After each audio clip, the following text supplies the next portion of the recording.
Can they hear you? They should be able to. Can you hear me? Can you hear me? Can you hear me running?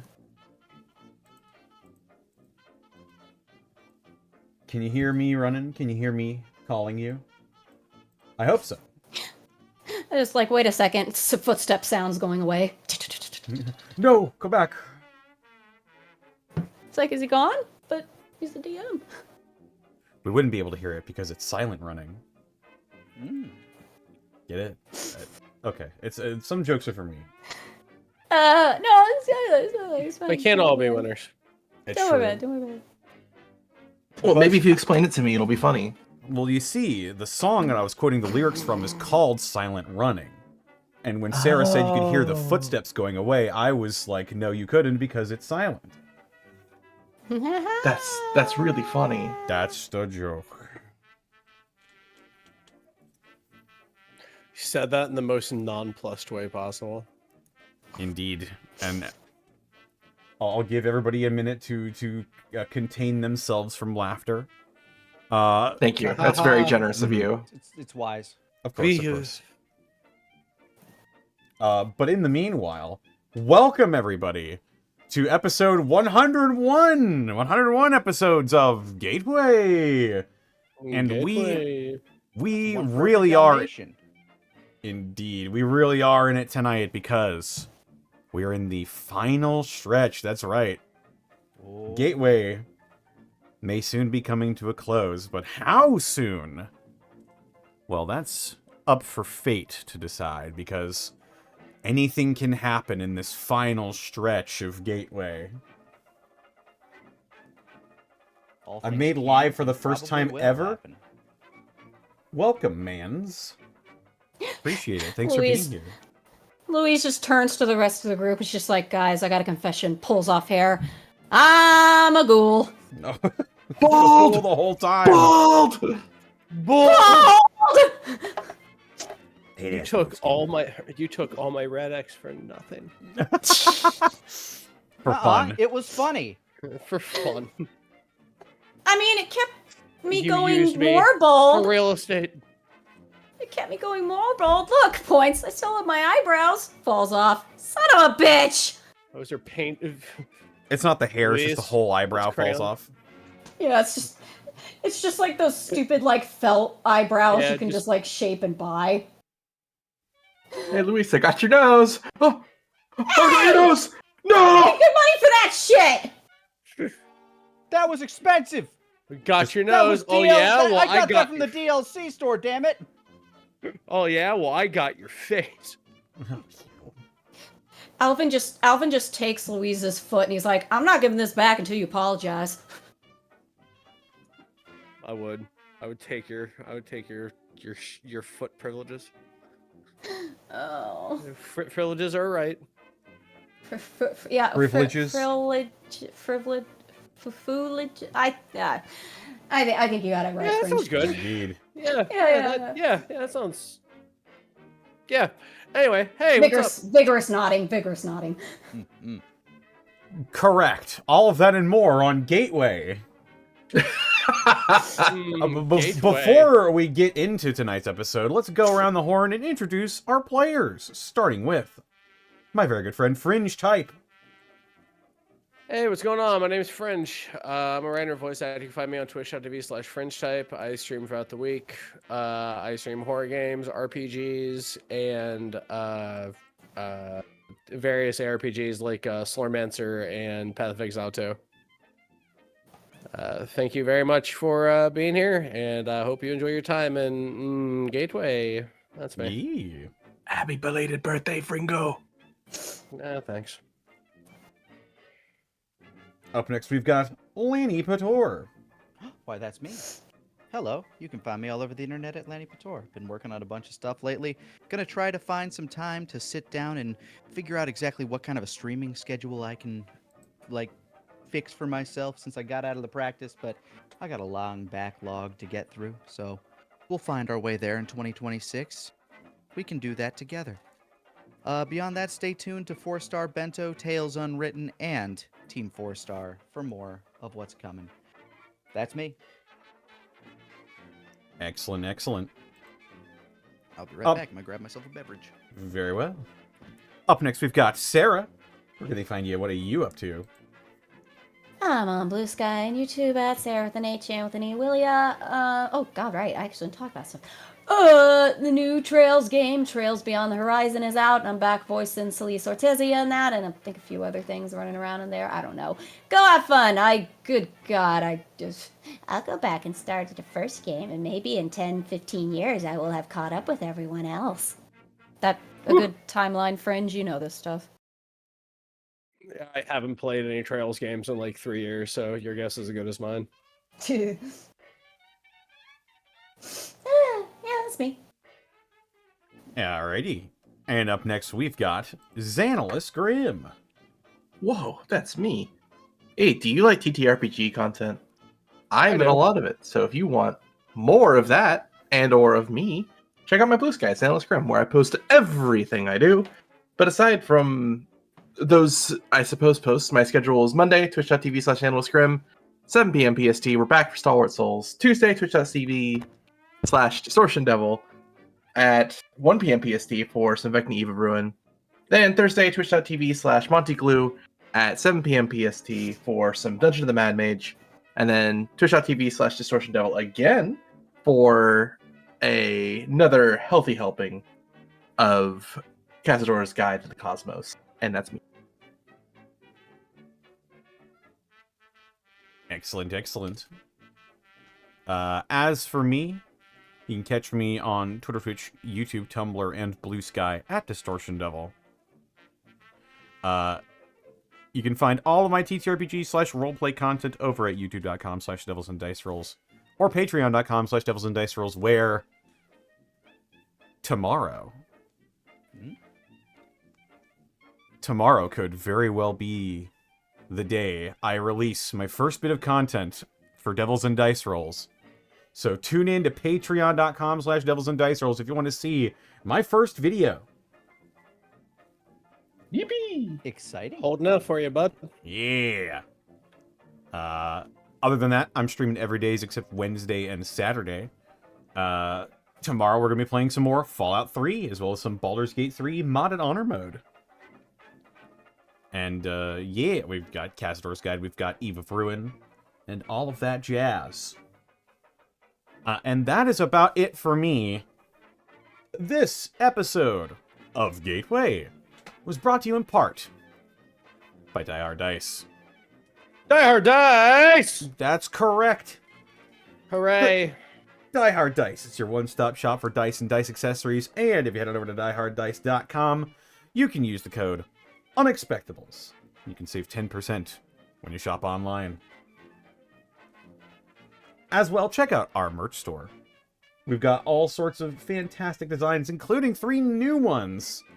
That's right, you've got the Wark sticker, the Praise Oriara sticker, and fan favorite, the Lie Down Club.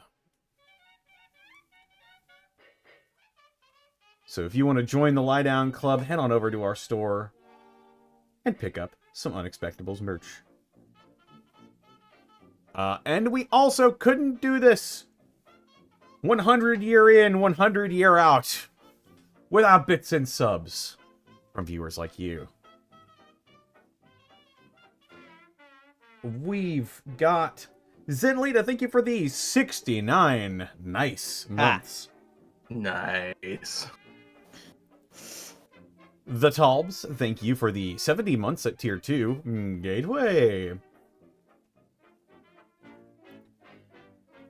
Kilroy Von Lotwick, thank you for the 20 bits. 101, so excited, can't stay, so I'll have to catch the VOD. Discount GM, thank you for the 32 months. Tonight's episode, At Journey's End. Well, it ain't over yet. Impact Frame, thank you for the 67 months, 100 years, Gateway. Jester Uzumaki, thank you for the 100 bits. Happy birthday, Fringe, 1,000 years, Gateway. The best show on Saturdays on the Unexpectables channel. This is true. Thank you, man. I appreciate it. Raw Sodium, thank you for the 500 bits. Give 'em hell, Runaways. Can't stick around because I'm in the middle of my own session, but I'll be rooting for you even while I raise the Sword Coast in Tiamat's name. Also, happy birthday, Fringe. Oh, thank you. I appreciate it. All right. Well, with that, are we prepared to get into tonight's festivities? I am prepared. Yeah, let's go. Is the I'm festivities ready. prepared for the apex? Perhaps. Let's find out. Probably. They're not prepared for Yogi, though. That's true. Oh That is God, true. that's right. He's here. Look at this beautiful face. Actually, thinking about it, should Alvin being in power armor be larger than he is on the map? I'm curious. I mean, when you're It in doesn't power matter. armor, It's just for placement, but yeah, he won't be fine. like a whole, like, if we're using D&D terminology, he won't be a whole, like, size category. But he's definitely the largest human member of the party at this moment. man's huge. He's huge. Absolute unit. Indeed. Very Oh, large. Lord, he coming.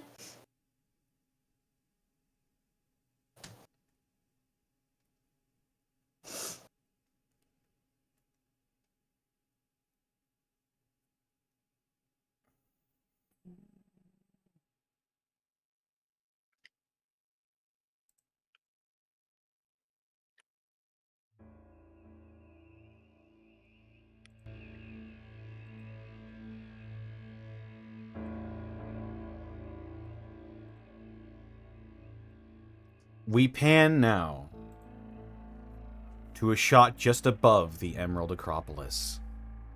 Gathered in the square are humans, ghouls, and super mutants alike, steel in their expressions. Johann's words echo from his perch atop Green Seat. People of the Emerald Acropolis, hear me now. Our growing plot of this vast wasteland will soon come under threat once again. The mutant insects will soon be upon us. But this time, we will be ready for them. The scene shifts westward, and silhouetted by the St. Louis Arch is a caravan of armored vehicles speeding down the road, Baker's eyes reflecting in the molten payload of his magcaster as the last obstacle to his people's salvation, his old home, lies ahead of him. Even now, we are making allies past the gateway that come to aid us in this time of crisis.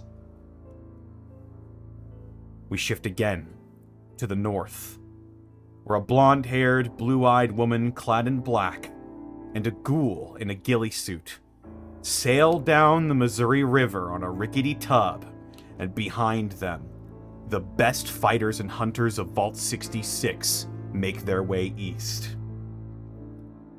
Our friends, the Runaways, are risking their lives to make sure that we have a chance at surviving the first of many challenges we will face as we struggle and grow. Finally, we go back to our protagonists, the Runaways, riding an elevator down into the bowels of the earth, and into the very heart of Vault 40, wherein lies a key to paradise in the wasteland. But in order to reach it, they must first brave whatever twisted obstacles lay in their path on tonight's death-defying episode of Gateway. Gateway. Gateway. Gate? Gateway. The difference in announcer in the beginning has concerned me. I don't think too much about it. Budget goes up.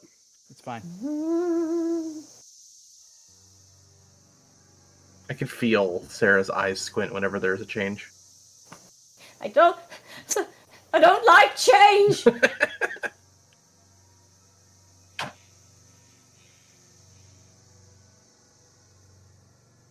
It is cramped and hot inside of this elevator as you feel the mechanisms of this ancient machinery begin to go lower and lower into the earth.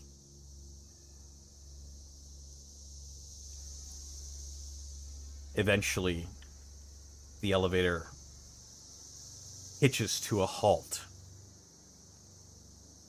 and a loud ding that you're used to when an elevator hits its destination marks the doors opening.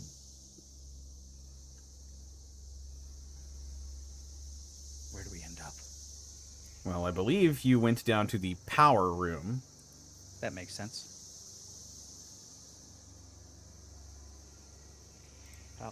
Power room. Metal tubes line the walls in this hot, muggy room like organs. Almost immediately, it feels like you begin to sweat. Jets of steam burst forth from 9 different devices around the room that surround a large metal vat that smokes and churns with power. Clinging to the walls is some strange, fleshy growths that bleed and ooze. But before you can fully register what you're seeing, all of you feel eyes on you. Is this something we can roll on, maybe? Well, give me just a moment. Ugh, apologies, my nose chose this exact moment to start getting runny. It's all good.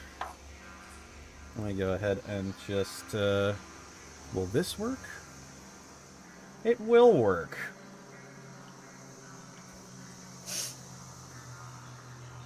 Should have taken all of your cameras to the spot I wanted you to be at. Can you all see? Oh, good. Oh, this looks great. Are we in Hypercube now? Thank God we're in the hypercube. Perhaps. I remember that movie. Starring humans. Creatures unfamiliar to everyone except the Apex Aha! screech in unison with an insectoid rage. And rounding the corner from behind the flaming basin in the center is what is quite clearly a super mutant of some kind. But there's something wrong about him. Fused to his flesh seems to be misshapen black carapace that runs down his arms, up his shoulders, and even going up to his head where deep red compound eyes glare above a slathering jaw, spilling blood and bile as this creature bellows, "Infidels!" He heaves a massive scrap metal device into a firing position, and it seems your cover has been blown. Real quick, what is my Pip-Boy doing in terms of radiation? It's doing this.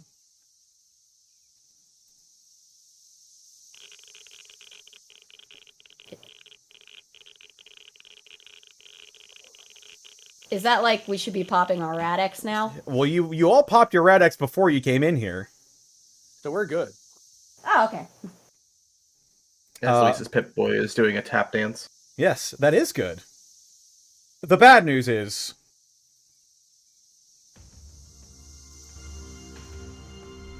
you've got enemies. What Oh, else that's is a new? spicy look. Oh, that's a spicy looking customer. I point. I'll get into- Yogi! Food! I'll get into a box position to look at Apex. So do they fold like anyone else? They bleed. They can die. Good. I'm gonna go for body blows. I will immediately activate my Chinese stealth armor. Whoop! You'll have to give me Alright. more rules about how that works, Connor, when I'm actually shooting and stuff, because, you know. Hey, what's that weird sort of shadowy thing that keeps getting bursts of light coming out of it that hurt us? Oh, that's a rogue. That's an archer rogue from Ragnarok Online. Now I know what her class would be. Honestly, bow rogues are pretty goated, so... Let me see what Nice. I hit you.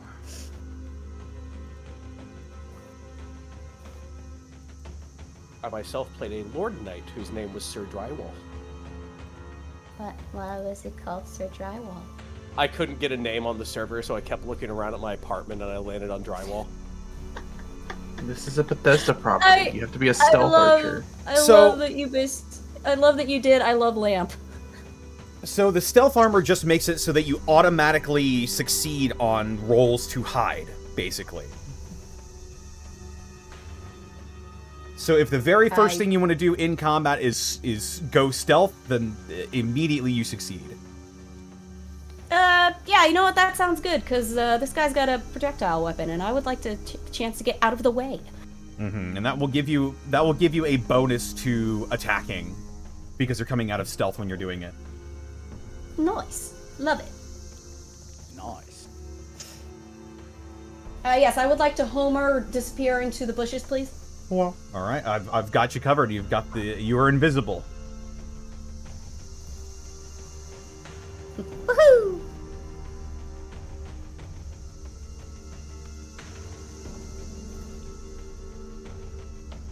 All right. That was Louise. I right. pointed and yelled Yogi food at the large one as Apex. Let's see here. Well, before you do anything like that, to note that sort of around a perimeter, around these generator-looking things, there seems to be a metal fence that is closed off. You would have to either climb over. I see our characters are covering it. Yeah, you can sort of see it a little bit better up here. Yeah. Okay. I don't think you want Yogi to do the Terminator 2 ending just yet. Hell in a cell. Well, that seems like something a siege engine should deal with, Alvin. Oh, absolutely. I could go ahead. I could go ahead and siege through that thing.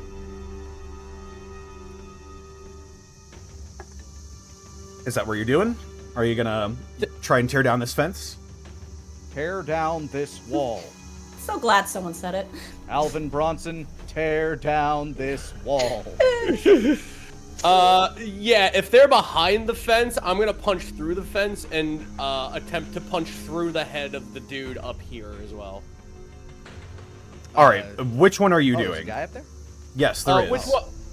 Yeah, there's three of them. Sorry, yeah, they blend in. Yeah, in the corners of the room. Please designate the fence you'd like me to go ahead and mangle. Oh, just honestly, as long as there's a hole.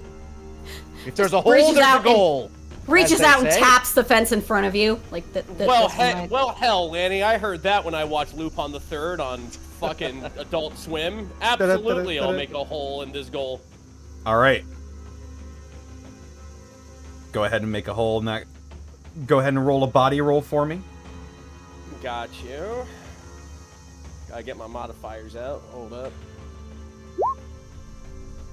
Roll of the thing, that's a 13. That is more than enough. As Alvin, in this power armor, you feel supernaturally strong. As you take your power armored fists and you literally punch and rip a hole in this iron fence.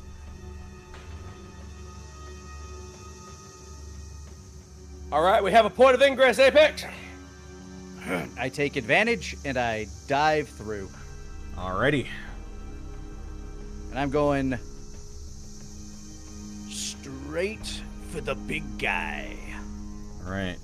Going straight for Bigums.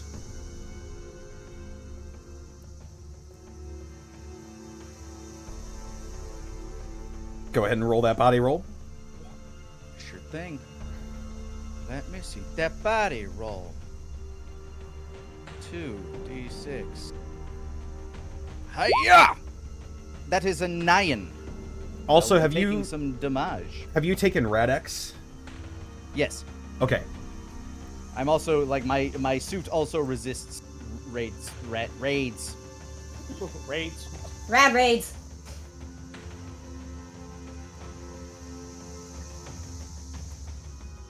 As you begin charging towards this huge, heavily mutated super mutant insect thing,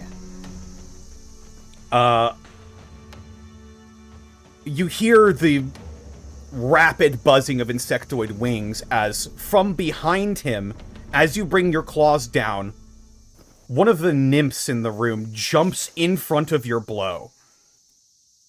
And this super mutant is going to use one of his abilities and have one of his minions take the attack for him.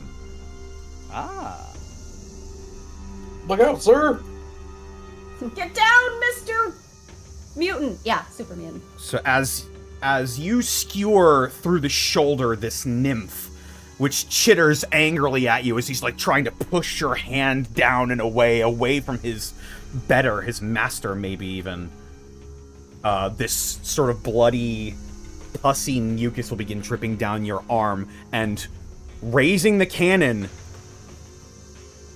the super mutant has a great opportune shot at you now. As one of his minions has taken the blow for him, he unleashes this, like, bubbling black slag that seems to steam and pock at even the metal beneath you as a burst from this strange machine causes you, Apex, to... Where the fuck are my notes? Ah, there it is. Yes. Since you are currently immune to radiation damage, you will not be taking the radiation portion of this damage, but... That's good. Is your armor insulated? Nope. Can't see any reason it would have been. Then this will be 3 damage that bypasses your armor coming into you. That's As the rest fine of you with see me. a flood of this just ichor just showers Apex from this cannon.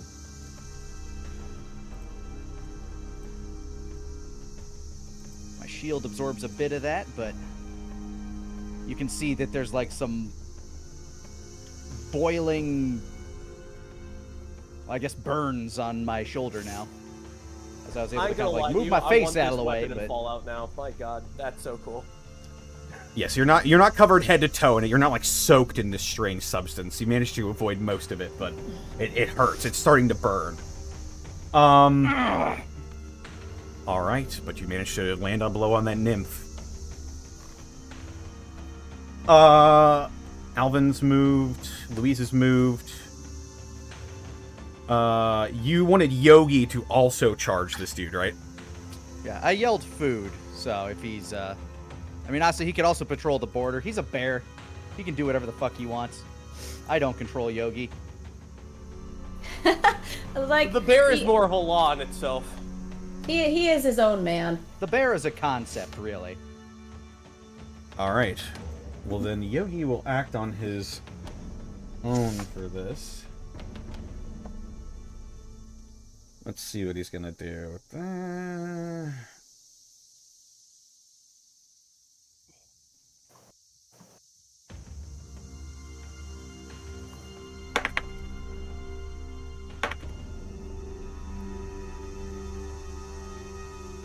Okay.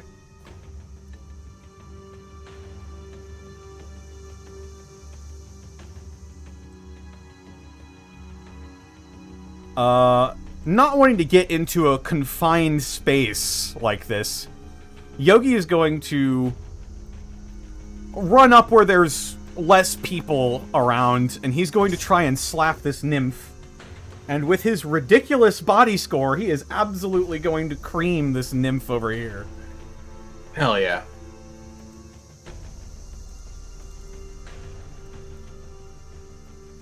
As vicious Yao Guai paws slam into the body of this weird insectoid creature.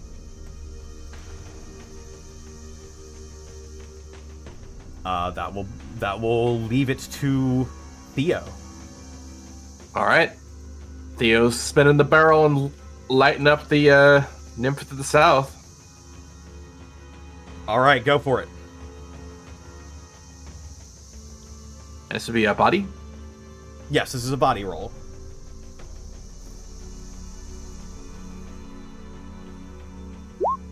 $12. Oh, all right. Booyaka.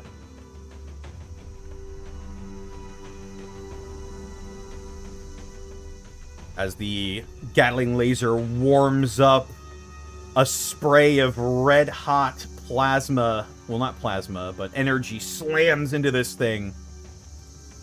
And I believe that's your first shot with this thing. Yes, it is repeating 3. So you get 3 shots.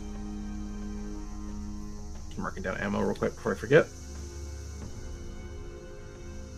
All right, second shot.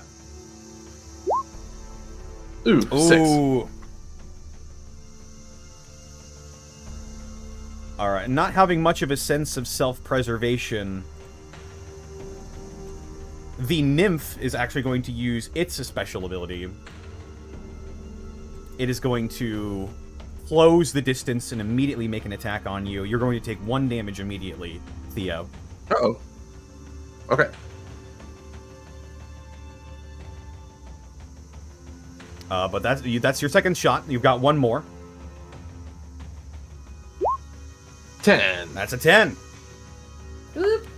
And before it can use its other claw to strike at you, you send another flurry of laser fire into its carapace, and it sizzles to dust on the ground in front of you. And that's 1 nymph down.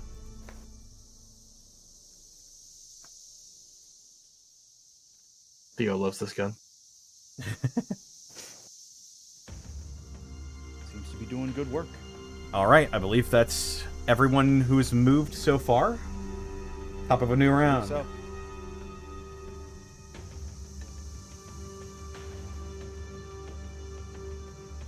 Who's taking it first? Gross monsters, or I'm still in this thing's face. The one that took the blow for him. How damaged is he after I hit him as opposed to the boss? It seems as though the nymphs have lowered sense of self-preservation when they're around their betters, and so it allowed itself to take a pretty meaty hit. It looks half dead. That I'm just going to quickly do kind of as I'm burning, I'm gonna kind of spin around, use that momentum to kind of sink my claws into this thing's midsection and try to finish it off. All right. Booyah. 7. You know, I'm gonna use my black belt and re-roll that 1. Sure thing. Seems like the time. Okay. It goes up to an 8. Didn't That's do an 8. much additional, so Man. yeah. Womp womp. That's very fair.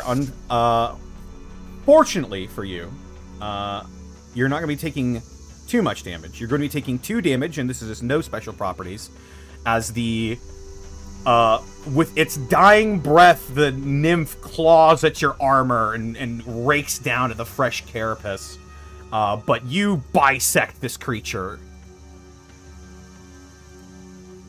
provoking a roar from the apostle in front of you. The apostle in front of me. First of all, love the choice in terminology there. My berserk loving heart is enjoying it. Thank you. Mine too. How does he look in comparison to the cultivator? The cultivator was incredibly special. The cultivator was both far bigger and far stronger looking than this guy. He's probably about half the size and strength. Mm-hmm. But he's armed with that strange cannon of his. And he has friends. Correct.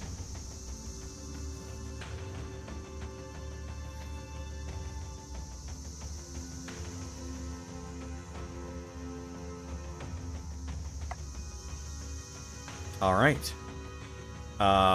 That is the Apex's go. Can I rush and engage the Trench Crusade coated big guy? Absolutely. Oh, hell yeah. It will be, yeah, you could probably close the distance. Hey, Fringe? Yes. Do you mind if I try something real quick before you do? Because I want to try and take out his gun, and if I can do that, that would make your job easier. Because I don't want you to get hit in the face. Yeah, go off. Connor, am I allowed to... I would like to try shooting with my laser pistol, because it has breach at his gun, and try to disable it. Is that something I could do? That would be a wits roll if you're going to try and act defensively on this. I will say, because you're invisible, you have a bonus to this. So Oh, absolutely. You have a... I would love that. You have a +1 bonus to this if you're going to try and attempt to disarm him. Yes, I would love to try that. Alright, so... that's a... So I have a +1, and my wits should be 2, so that's a +3. Okay. Yes, I would love to roll. And again, this is with my laser pistol, because that has breach, and I assume... I don't know, I think it helps. Maybe it helps? I don't know. Couldn't hurt. So that's... +3... Whew! 14! You look down at your Pip-Boy, and you see scan complete, and you see like a little like cartoonized version of this large dude in front of you, and you hear a ding, ding, ding, as you target his gun, and with preternatural precision, you fire a volley of energy at the gun and at his hand, and the stinging sensation causes him to drop the gun suddenly, and he lets out a roar as you've successfully disarmed him.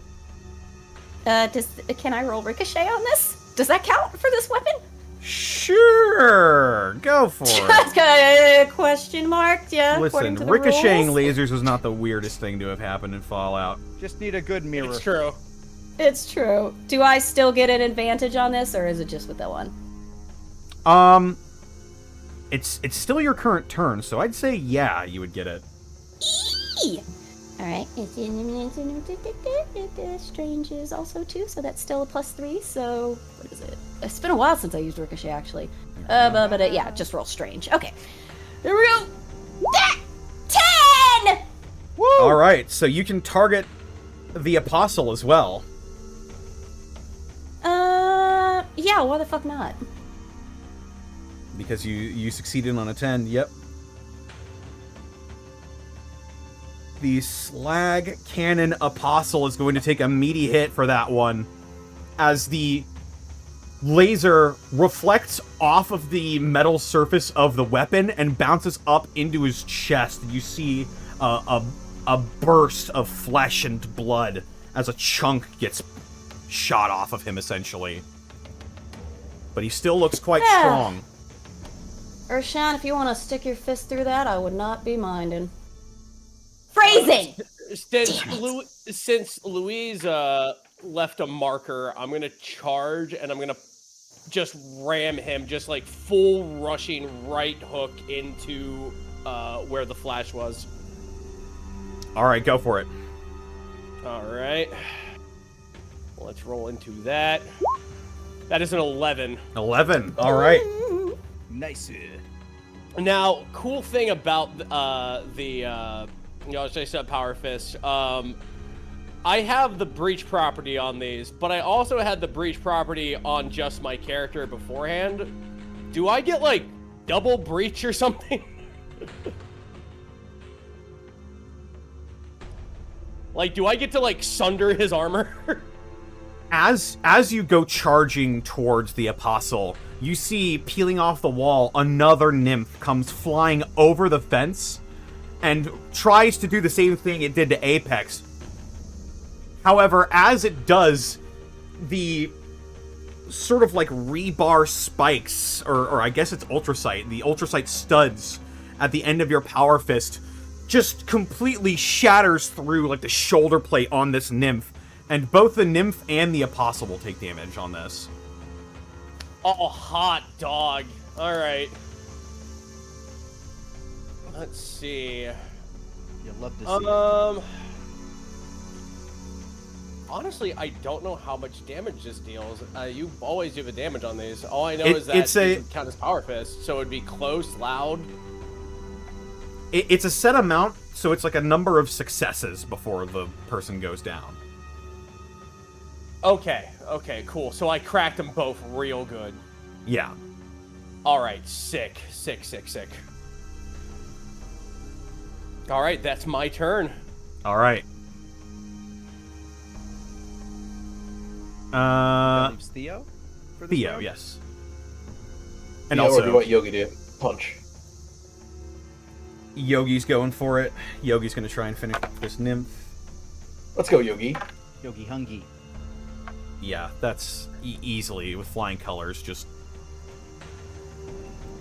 as if it were a normal fly. Yogi takes his paw and splats this nymph against the wall, as it just chunks and gore from this strange mutated creature just slowly dribbles down the wall. And that's what Yogi wants to do. That will bring us to Theo. All right. Theo's gonna try and get a shot towards the nymph in the northwest. Can he see them from here through the fence? Through the fence, yes. The nymph is sort of like clinging to the wall on the ceiling a bit. Well, we're gonna try it anyways. All right, We're gonna just unload on him. do it. Do it. First shot. Aw. Snake eyes. We're gonna As open in some the holes in the fences. you sort of follow the eyes of the nymph as you sort of begin to chase it with gunfire as the nymph jumps from sections of the wall until finally it hops over the fence and is now in your face above you. He's going to land another blow on you, and you're going to take 1 damage immediately. These things are fast, Tracked. but that's our first shot. Goodness! This thing's moving too fast. It sort of like crawls up on the wall again just above you to get out of Yogi's grip and swipes at your face again, and you take another 1 damage. Oh my goodness. Alright, last shot. There we go, an 11. There we go, that'll succeed. Finally, you manage to get some fire against the nymph. And yeah, you blow off a couple of its like lesser arms that are sort of like running up its torso. Mm-hmm. And it screeches in pain. Okay. That is All right. Theo's go. I believe that's everyone.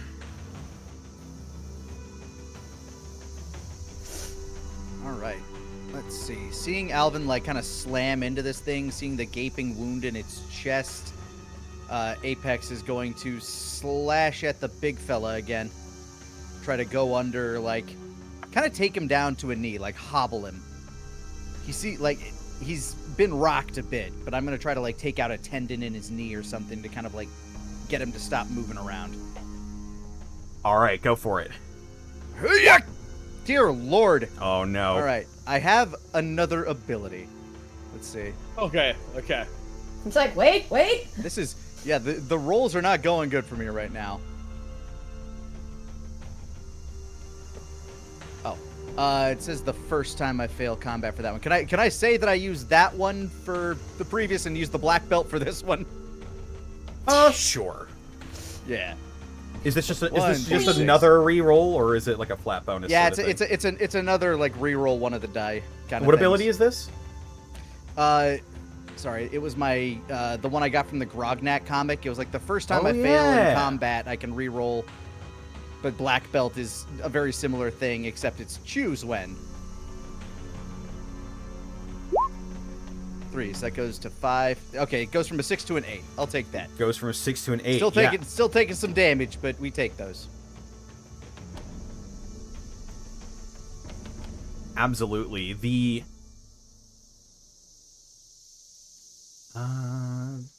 what's gonna happen here? What is gonna happen? What is to become of the Apex?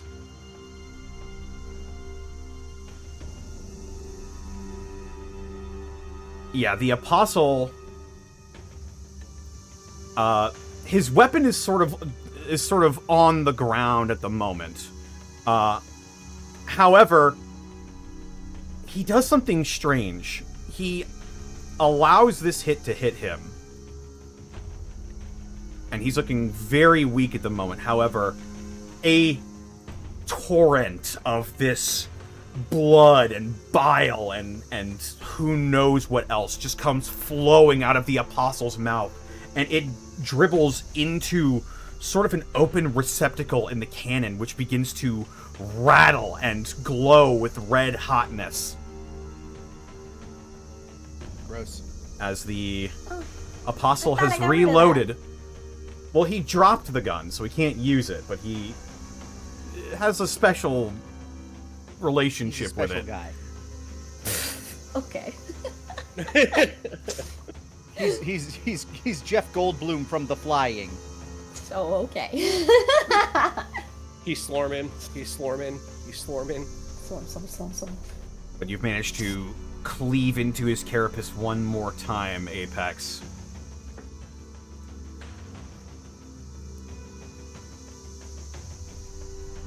We take those. Alright, who wants what next? Can I use this nymph as a flail to crack him? Hit a motherfucker with a motherfucker. That could be a complicated setup in terms of attack, but... I'll tell you what. I'm gonna go ahead and try to crack the apostle in the chest again. And if the nymph gets in my way, I'm going to drive the nymph into him with the force of my punch. Very well. All right. That sounds like an afternoon. All right. It sounds like a good time. That's a 10. That's a 10.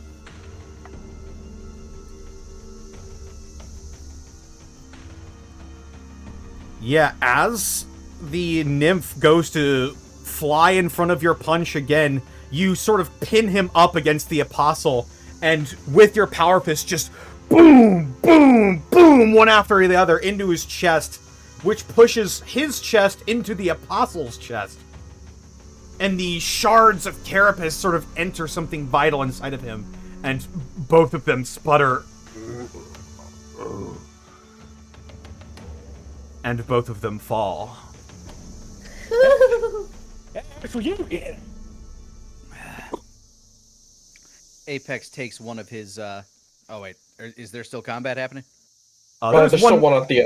There's one more nymph on Theo, yes. I retract my starting of a statement.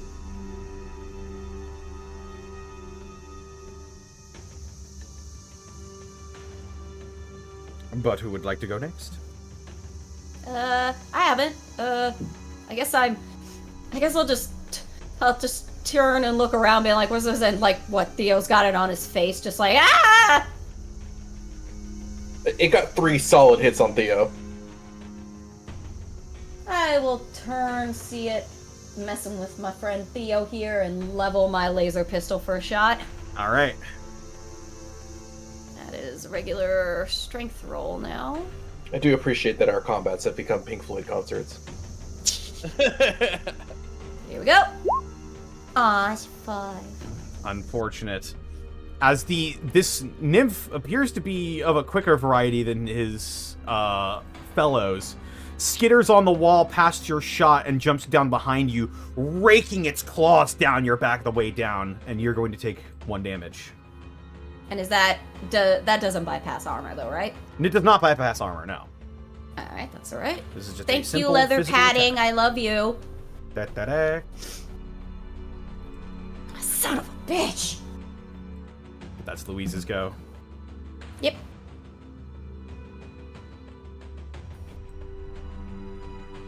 Theo will shout, "Louise, get down!" He's gonna try and just unload on this thing. All right, go for it. She's like, what? Eyes wide and drops. Oh, shit! Ooh. Not expecting Louise to just hit the deck. The nymph is suddenly exposed to a volley of laser fire that tears chunks off of it as it sort of backsteps and trips over its other nymph and falls back, bleeding and dying. And with that, you've successfully succeeded combat. in the power room. The Apex will pop a cap off of a stim pack and... All right, it ejects its healing payload into you, and you heal, I believe it's 2 immediately. Yep. Taking me back up to nearly full. You doing okay, Apex? I'm fine. All right. He shakes the goop off of his fists and kicks one of the nymphs off to one side. Yeah, Let me do a walk around and I'll see what we got working with. As the gore and the viscera begins to fall off of your armor and off of your weapons, it hits the floor of this place, and you see it sizzle and smoke immediately. This is a very hot place you're in.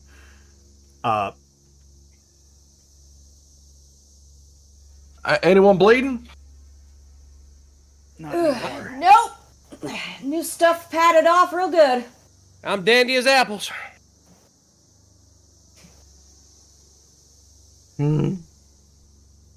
I guess Oh, yeah, Louise, you while we are okay? here, noticing what she's noticed, I'm going to make a quick switch to and add my padding to my synth armor and put that on instead, because that's insulated.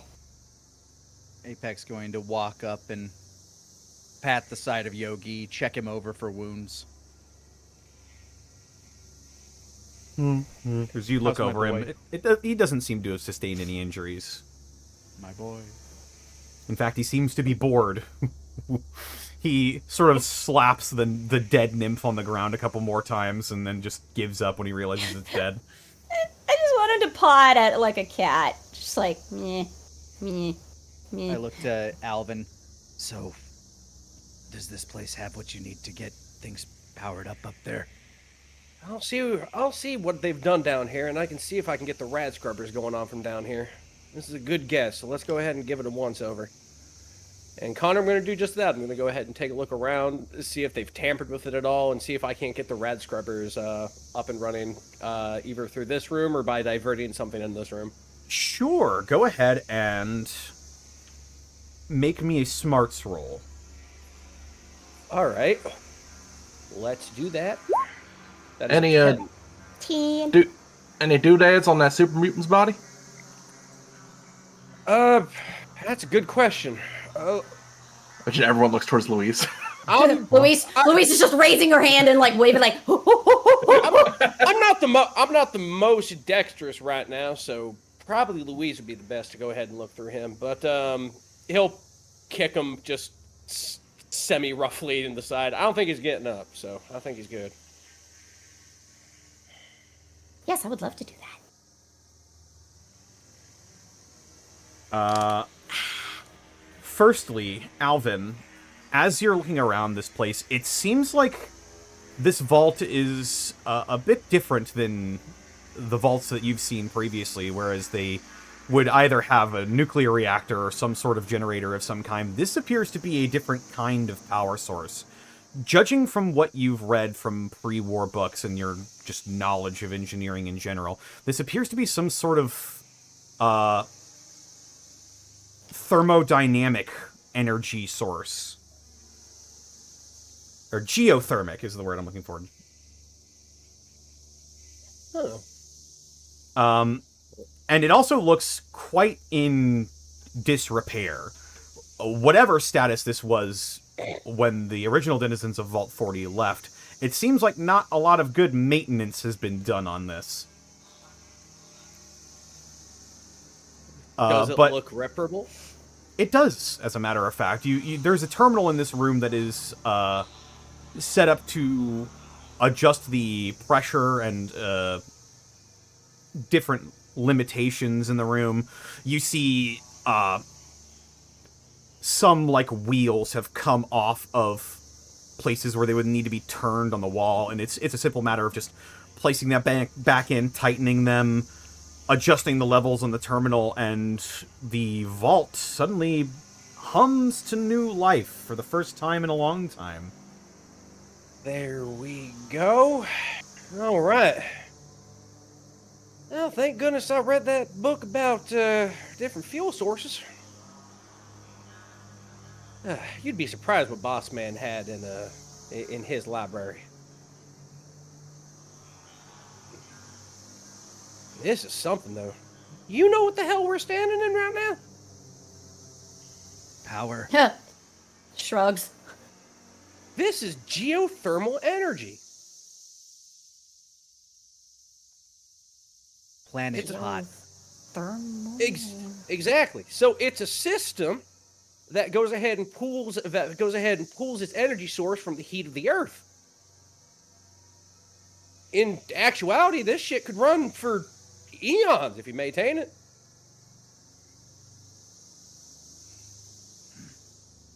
If I give this a screw here, give this a lift. Yeah. Explain why it's so warm. It probably explains why all these insect creatures might like it too. They might have a thing for heat.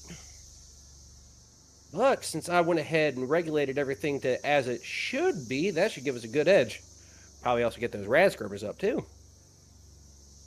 I'm thinking it's just a problem of just power diverting in the wrong places. But since I got it all fixed up, or it's at least as fixed up as I know, not being a part of this vault, I think it's working a lot damn better now. And it should work for you guys too. You guys should be sweating a lot less.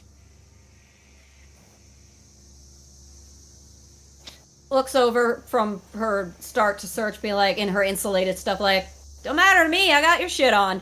Nice. At least that's the working theory. This is just a privilege to work on, though. Oh my god, what an absolute privilege.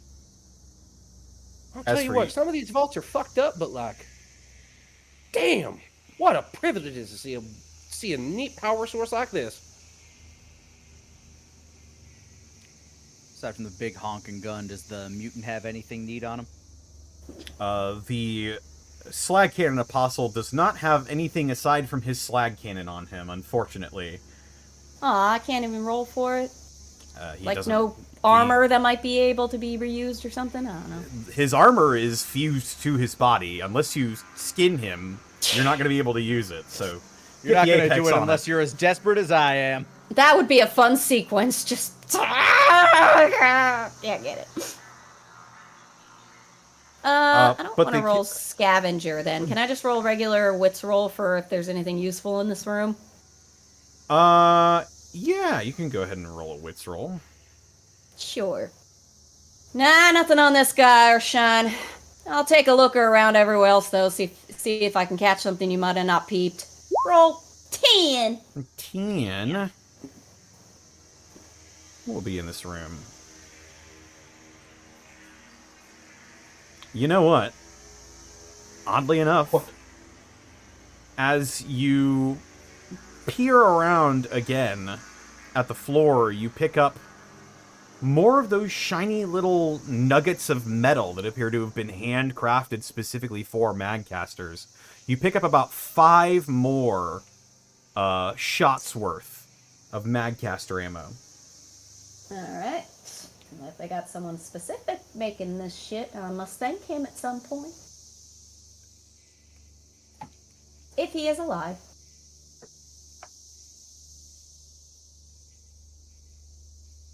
Nah, not much. Just some, more...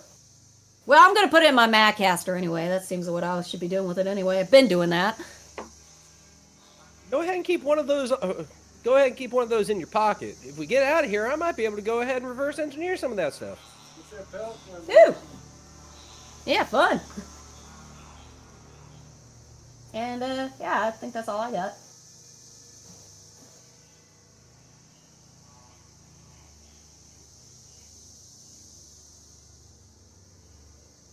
Say, Apex? Yeah. Can, Yogi eat mute fruit? I look at him. I nod. He'll he'll pull out a mute fruit, like, do you want to feed it to him?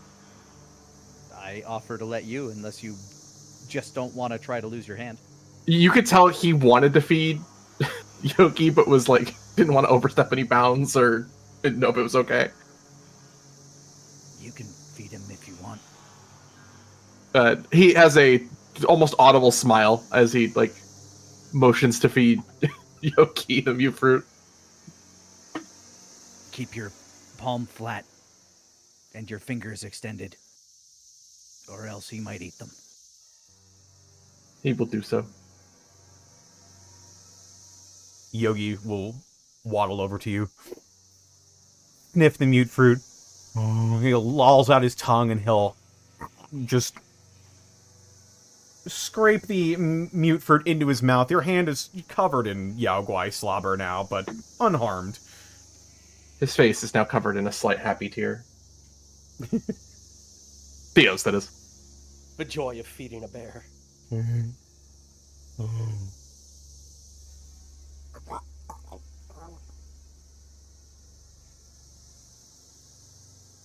That was all. Apex is going to look back in the elevator and see what buttons remain. Now that we got power.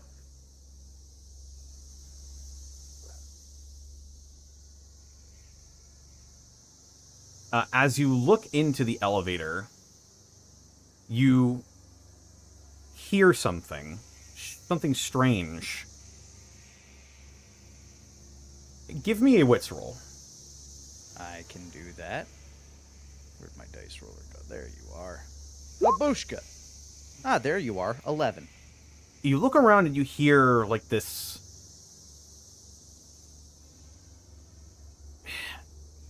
It's strange. It's... like a chittering, or maybe... No, it's a sawing sound. And you realize that coming from above the elevator shaft, you hear, like, a...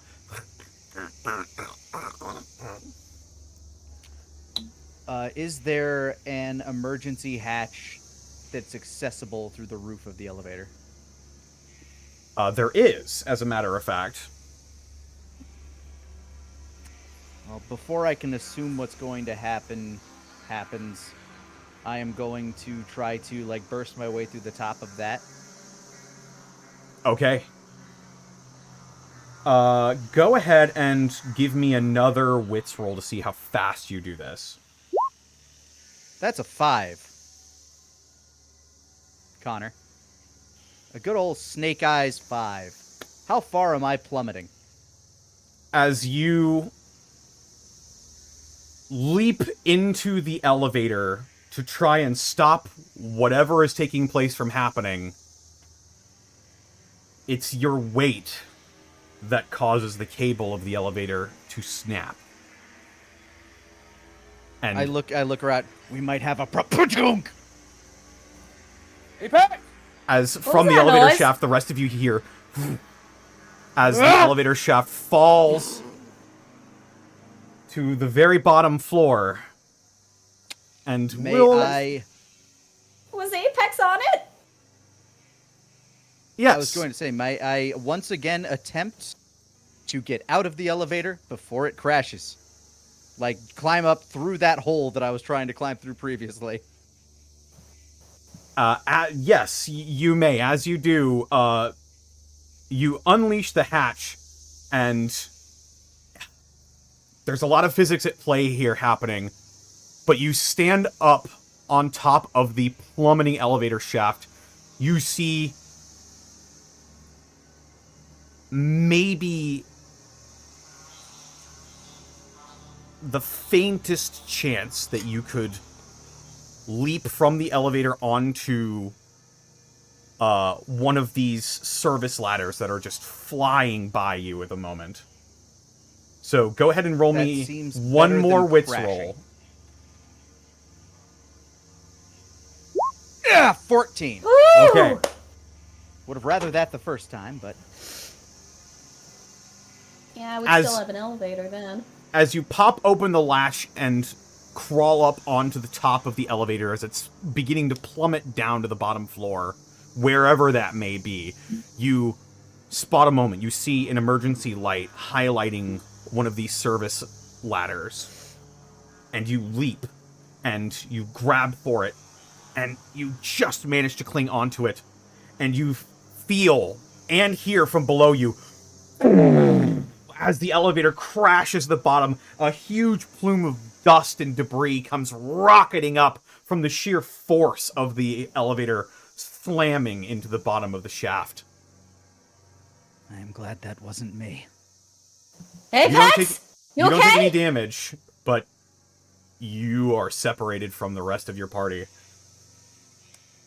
Can we at least hear him at all, or if we call down there? You heard an explosion. Apex! Oh shit, you alright, bud? Yeah, the rest of you just saw Apex look into the elevator, jump into the elevator, and then whoosh. Whoosh. I have. Fuck. Apex, you hear Louise's voice echoing down the elevator shaft. I yell back up. I'm fine! Oh, fucking Christ. I have the rope that Fringe so smartly said I should buy. True. It's like, wow, that was a good fucking call. Adventurers, Who knew? take notes. Buying rope is always a good idea. Don't thank me. Thank RuneScape. Would that be enough rope to you. extend down to Apex and I'm bring on a him ladder. back I'm up? fine. Does the ladder come all the way back up though? It's a service. It's a service ladder. Why wouldn't it? God? Yeah, there's no reason the elevator there's no reason the ladder wouldn't go up the entire length of the elevator shaft. Well, you're the one who said he was separated, so I thought it was like not all the way Well, you are up. separated. Well, You're I'm not- separated I'm not- by I'm not with several you. Yeah. floors at this point. Okay. I'm like 5 or 6 floors beneath you. I don't know. Okay, buddy, you coming back up? I mean, there's not much left to do in that room. Looks around at the other two. Fair point. No, But- he's right. Now, I my repaired question everything is, here. what are we doing with Yogi? Also, what are we That's doing? the biggest Well, question. what are we doing with you, Alvin? You're in a power suit. Are you? Can you hold on to the ladder and not take it down with you in the power suit? Well, I could probably. You see, Theo, you see the helmet glance over at you like you would know. Could Alvin like parkour down the elevator shaft? Like put his hands against each side and like sort of like shimmy down because he's big enough? All I'm saying is we're going to have to tie the rope around Yogi's waist and slowly lower him, Winnie the Pooh style. Well, first of That's all, true, that's true. First of all, I don't think Alvin is in fact big enough unless he like goes fully horizontal and starts Plank crawling parkour. on it and starts crawling with his hands like horizontally down the elevator shaft. If I have a gift for that. You have a gift? I might have a gift for that. Oh. Hang on. Oh man. Alright, Nah, well, I was hoping for the Emperor's New Groove one. Anyway, this just threw a hitch out unless they have a stair system somewhere around here. Well, a lot of these suits, you're right, in the frames were made for rocky hills, just like rocky terrain, sort of like Alaska. They're a lot more resistant to falling than people might think. There's a comic issue. I think it's something that one of Apex's that dropped to the ground, typically using their fist first. All right. well, that'll be a fun field test, I guess, Urshan. I don't know about Yogi though. I don't think he can pull that off. No, I don't Well- know about Yogi about that one.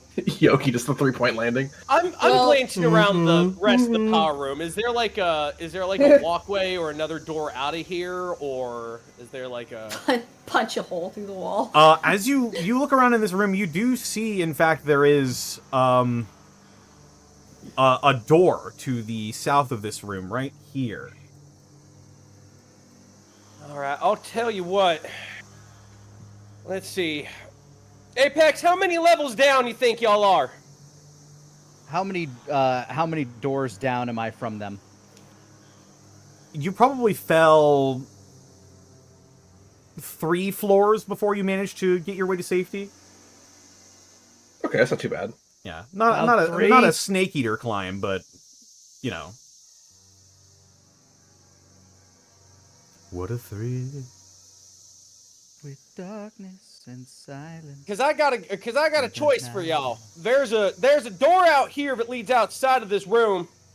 You might be able to climb back up, or we can go ahead and get out through there. And then that elevator's foobar. Either that, or I can go ahead and just take Yogi down through this door, and we can find a way to get down to you about a couple floors down. What do you want to do? I mean, it'd be hard to get Yogi down this shaft. We do have So I can rope. just meet you. All right. I wanted to lower Yogi down the shaft. I Alright. power Would've armor. been I funny. think It's just you about would be him hard behaving pressed for to it. do that even with power armor. Like, I'd be shocked if the rope could handle it. Yeah. Then let's go ahead and do it like that. I'll go ahead and take Yogi down through the door. You can climb up if you want. If not, we'll go down and meet up with y'all. What are you gonna do? You gonna come up? Or you gonna go ahead and hold your position down there? I'm gonna climb up to the floor beneath you, basically, and try to As you- pry open those doors. As you begin to climb up the ladder, the sounds you're making as your hands are slapping against the rebar sticks that make up this ladder, you hear more of that exact sound coming from above you. That sawing noise or that clacking noise? That clacking noise.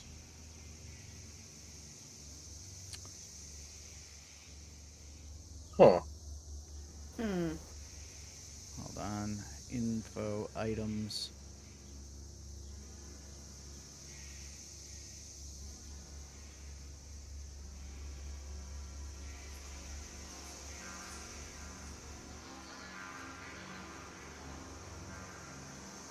Well, first of all, I'm going to look up. Do I see anything up there? It's pretty dark in here. Make a wits roll. Sure. Hey, yeah. Nope, I don't see shit. That's It's a hard 5 to tell. It's very that might dark. just be my echo. It very well could be.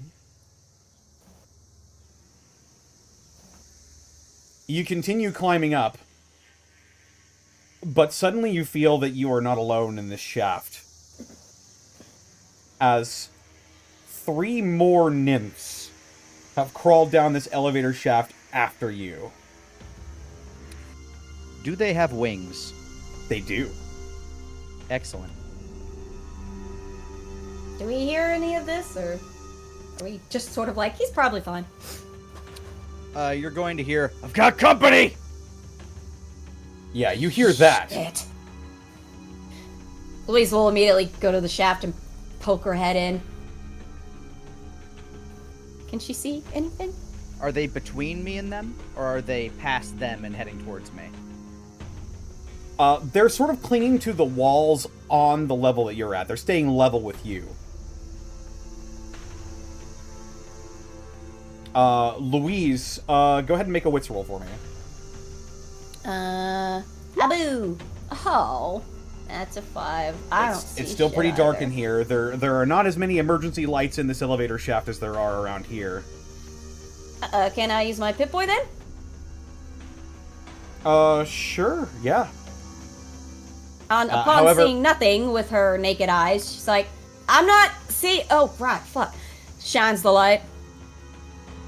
Well, as you get ready to shine your light down into the shaft, I will go ahead and say, roll me another wits roll. Okay. That's 10. All right. Apex, as you see this sort of off-green glow coming from above you, it's enough light that you can sort of tell where things are in the room around you now, and you no longer have a penalty to attacking these things. Oh, that's good. I'm helping.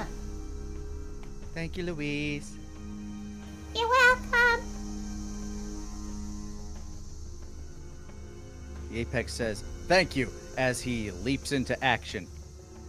They're just kind of like sticking to the walls like a fly. Yes. Have you ever seen, like, space pirates from Metroid? Yes. They're doing that sort of wall cling thing right now.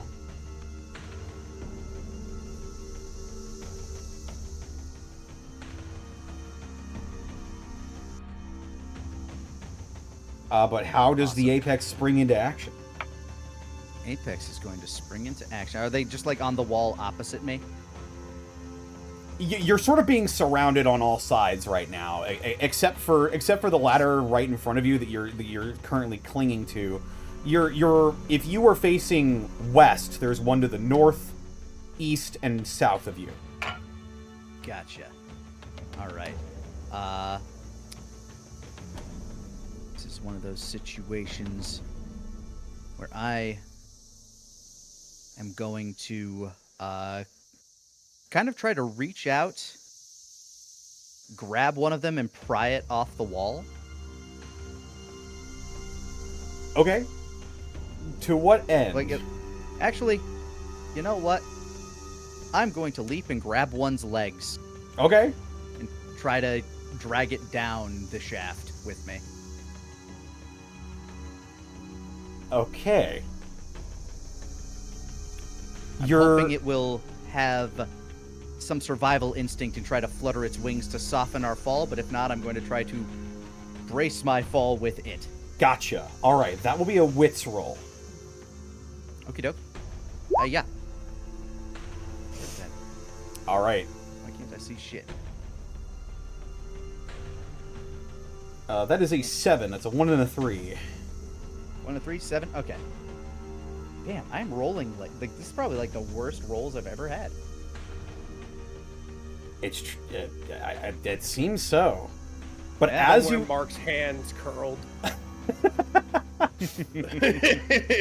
Yogi's paw curls. But as you leap off the ladder and cling to the legs of these things, it sort of wasn't expecting that. And by the time it gets its wings deployed, and it's got a lot more weight than it usually is, the first thing you realize when you grab this thing is it is quite light for being as strong as these things are. So you both go plummeting down to the bottom floor here. And you land on the debris of the elevator with a thud. And both Am I of you, able to put it between me and the ground, at least, to help it break my fall? I was going to say, in fact, that's Okay. exactly what happens, as both of you are going to take 2 damage, which kills the nymph instantly.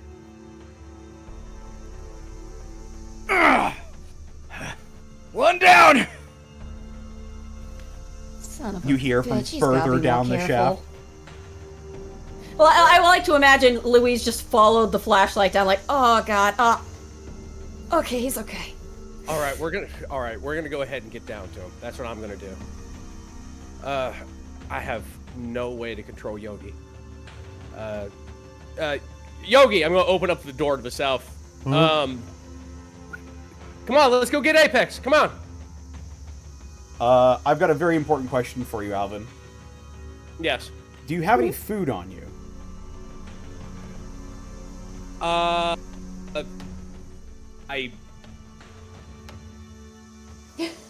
need to look. Hold on. Okay, that's fine. Wait, I can cover you real quick. I assume Yogi just looks at him like, what? We set this up earlier. Theo will toss Alvin a mute fruit. All right. In my metal hand, I will hold a mute fruit. Come on, let's go find Apex, buddy. All right. I need you to make a charm roll. Run. Okay. Oh no! Let's go find Daddy. Let's go find Daddy. 4. I'm a robot. I look like a robot to him. With unexpected speed. Also, I'm just gonna put Apex out here. I'll be here I'm fine. in the south. As you begin as you sort of hold the mute fruit out towards him, with speed you weren't expecting, he sort of reaches out his hand and grabs it out of the power-armored fist, and you see him not moving from his position, just chewing happily on the mute fruit. Louise sighs, pulls out her mute fruit, and throws it to Alvin. Maybe a little quicker on the draw this time. It's like Homer. All right. It's like Homer with the Greyhound puppies. I crack open the door and run outside. Come on, let's go ahead and find Apex, buddy. Does he have to roll it again? I'll do that. He does have to roll it again on his next turn. Okay. My next turn. I believe that leaves us with Theo. Yeah, Theo's gonna be kind of chasing after the procession, which is also following, trying to like whistle and click and hit his thigh, or like, yeah, slap his thighs to try and get Yogi's attention. Oh, come on, buddy. All right. Go ahead and roll a charm roll +1, as you're all sort of like, come here, come here. Come on, buddy. And you just hear Apex at the bottom of the elevator shaft. Ah! Fuck! 10. He hears Apex grunting in pain. He sort of like looks down the elevator shaft and begins to continue walking. This will cost you another mute fruit, but he's at the door now. It's the currency of bears. All right. God, we gave Apex all the food. With my most heroic charm on maximum. Stepping outside. Let's go find Apex, buddy. Where is he at? Where's he at? Because if he can follow his scent, he's gonna find the way down. He's gonna find the way down to the levels. You ask him where's his scent, and he turns his head over towards the elevator shaft. No, buddy, this way. is You like- go this way. Oh my god, this is like dealing with my friend's golden retriever. Oh my god. Okay. Charm roll. Just tumbles down the shaft, lands on Apex. How about it's an 8. It's an 8. Okay. I'm outside. I hold out the mute fruit. So you are trying to attempt to get Yogi to find the Apex. Find the Apex, not in the elevator shaft, but like where in this hallway do we go to get to downstairs to get the Apex super quickly? And I you're imagine asking the outside bear. this room is amazed.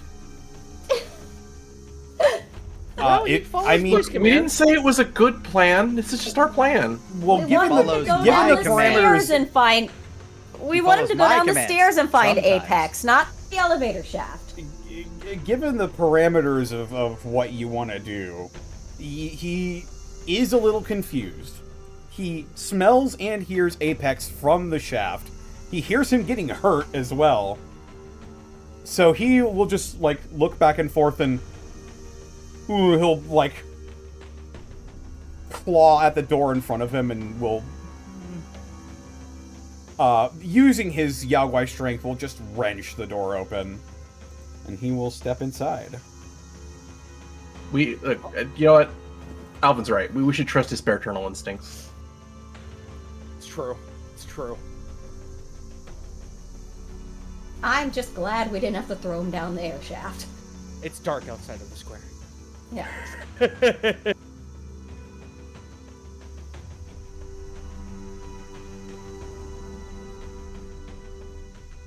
Alright. Let me just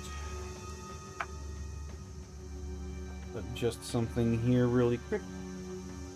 It makes perfect sense. It makes perfect sense to Alvin. He can whisper to machines. He cannot whisper to a bear. The bear is a law of the toner thing.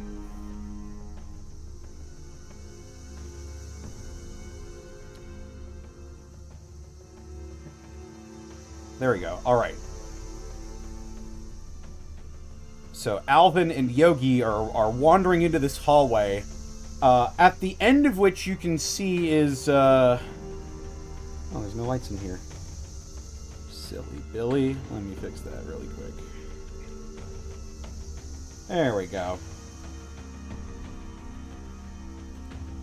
At the end of this hallway, you can see quite clearly a long smear of blood.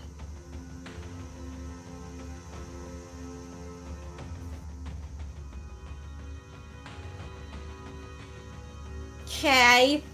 Oh, hell. All right. Let's see. And I believe that is Alvin's go, if I'm not mistaken. Yep. Alrighty. Who's up next? Does the blood look like it leads to anywhere? Like, where's this blood go? There is another door at the end of the hallway that Alvin and Yo-Yi are walking down. Alright. In the essence of time, I'm just gonna go note the blood, but basically sort of like go to that door and try and open it. This could be a mistake, I don't know. But again, I would like to help Apex. He's still got Okay. 2 buggies on him. See what will follow. Thumbs up. Alright, we'll, so you're both simultaneously going to be doing this exact action? Just so I'm aware. Okay. Yeah. Yes. Alright, I will put Louise and Theo at the door over here.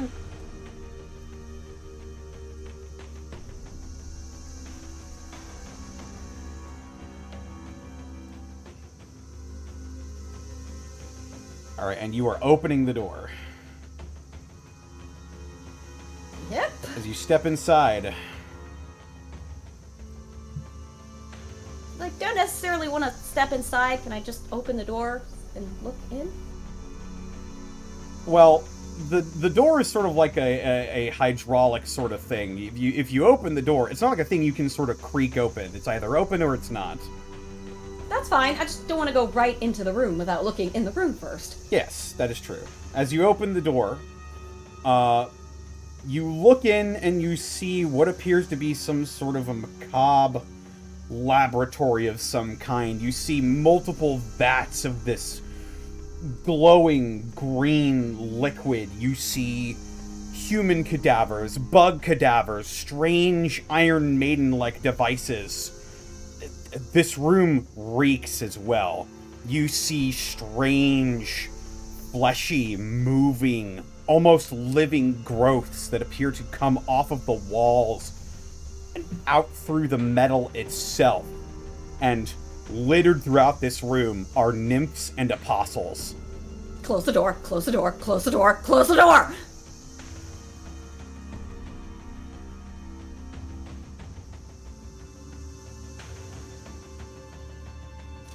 Can I?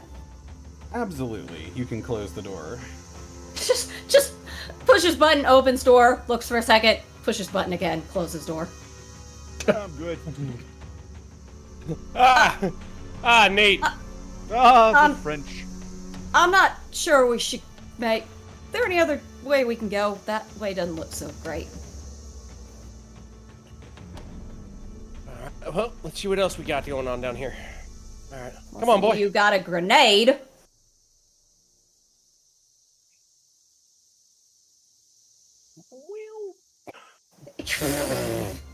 Well, I believe with Don't that... keep it to yourself!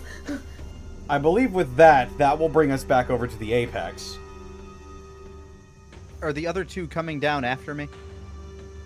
The other two nymphs? Yeah. Yes, they are. Excellent. I look up. I listen to them buzzing.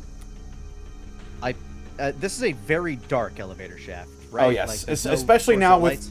Louise not shining her Pip-Boy light down into the shaft. It is almost completely dark except for a few emergency, like those red emergency lights that sort of dot the interior of this elevator shaft. Awesome. Are they like kind of fluttering down, or are they climbing down? They're climbing down, like alien style. Oh, bastards. This still might work.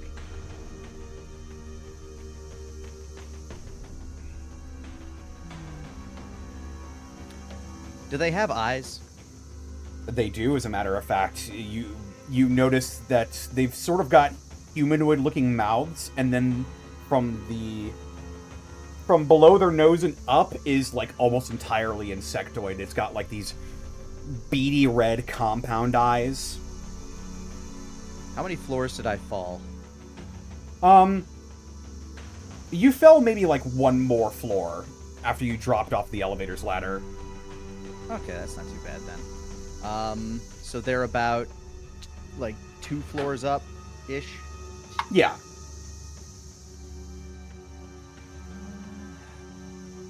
Are there 2 or 3 of them? 2, right? Yeah, because there are 2 because you just took out 1. Yeah. Okay. Let's see. I was trying to think of doing something fun, but it would require burning a resource that I would like to have for later. So instead, I'm going to try to knock one off a wall by hurling a horseshoe at its face. Shit. Alright, Just so it'll get down here faster than the other one, so it'll be more of a 1-on-1 than a 2-on-1. This is definitely an improvised weapon. Do you have anything on your sheet that lets you utilize improvised weapons? No, just throwing a thing in the dark towards Let's see. a clickety-clackety noise. Okay, this will be a body roll -1. Okie dokie. Booyah! 8. 8.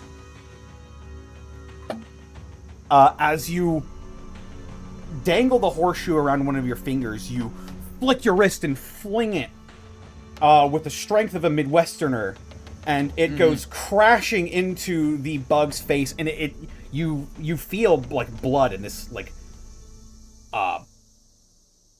bile almost beginning to drip down onto your bone mask. You feel the drip of liquid coming down. You hit it, definitely. And you appear to have angered it as well as it comes rocketing down the rest of the shaft and slashes at your face and arms, and you're going to take an additional 1 damage. But you've successfully lured it down before its other one can get there, so it doesn't benefit from its cacophony ability. Good, I like that. I like that it doesn't benefit from things. That's very good for you. But yes, you're now face to face with one of these things, with another one slowly making its way down.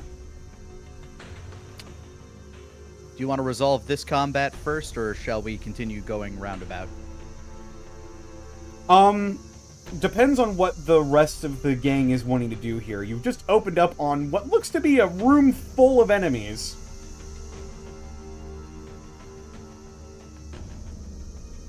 Do we see another pathway towards that could lead downward, like a stairwell or anything like that?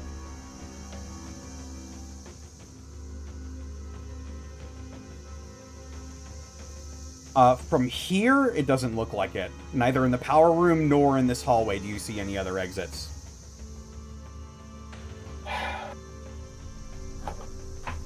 Damn, unless we want to get Apex back up here, we're gonna have to go through the room. From my memory of what I saw in that room, how many apostles, how many nymphs?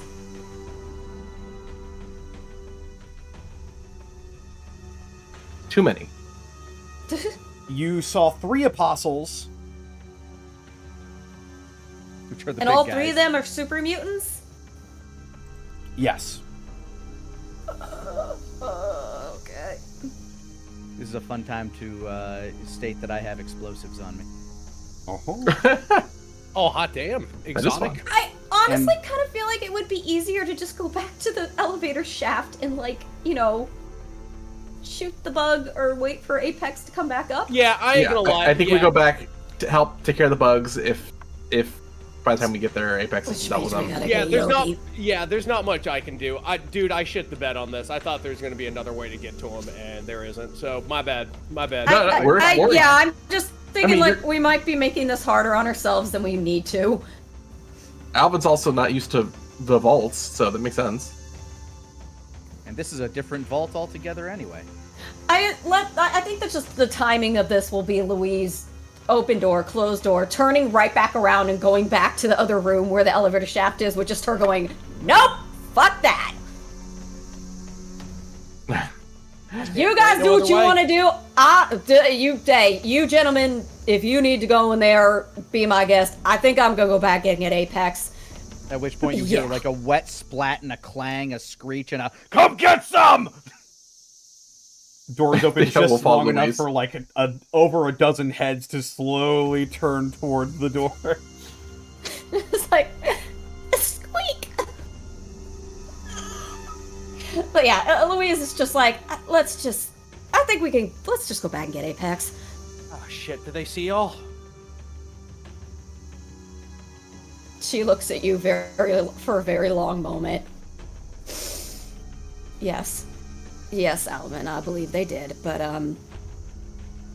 they're not coming through there yet. So, finger guns.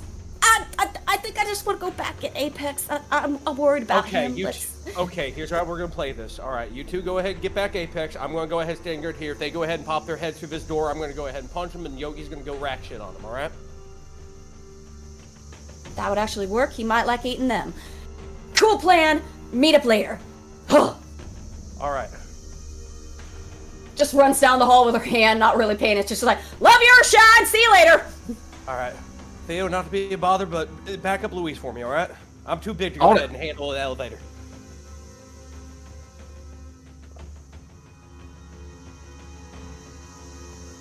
All right, Yogi, you might get some. Might get some free snacks.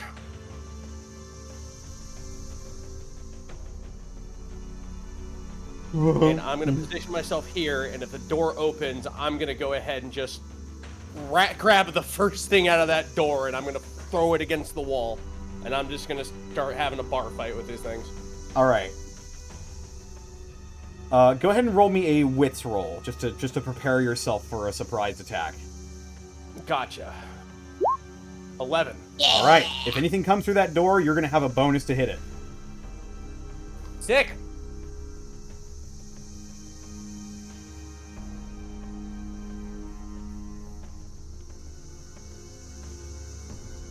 All right, and Louise, you're just heading back to the elevator shaft?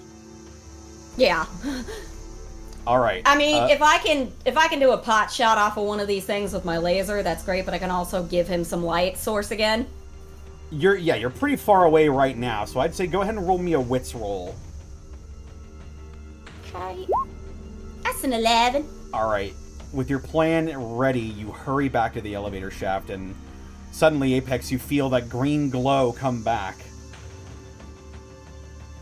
Yeah, there's a shit ton of monsters in the room up ahead. I'm thinking there isn't really a easy way down to you, so, I'm just gonna stay here and help you back up. Louise, you're just looking down the shaft as one has, like, jumped down the shaft, speared me, and we're just wrestling on the ground. Oh, he's busy. I'll just... That's fine. We'll wait. I'll just give some light. Okay. Thea, were you also going to go back to the elevator shaft, or were you waiting here in this hallway? Yeah. Alvin asked him to back up Louise, so he's gonna be next to Louise. All right. Go ahead and make a wits roll for me as well. 8. Okay.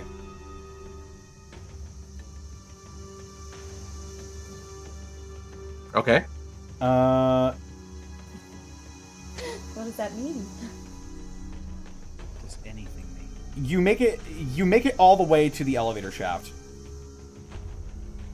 However, upon entering, you realize that with the awkward angle and how heavy the laser gatling is, you're gonna have some trouble getting a good angle on these things that are directly down from you. So unfortunately, you won't be able to shoot downwards with your laser gatling, but you can choose another weapon. He will kind of sling the long or the wide barrel of the Gatling behind him, letting it hang from the backpack, and pull out his precision laser rifle. All right. You may fire when ready. Bang. 8.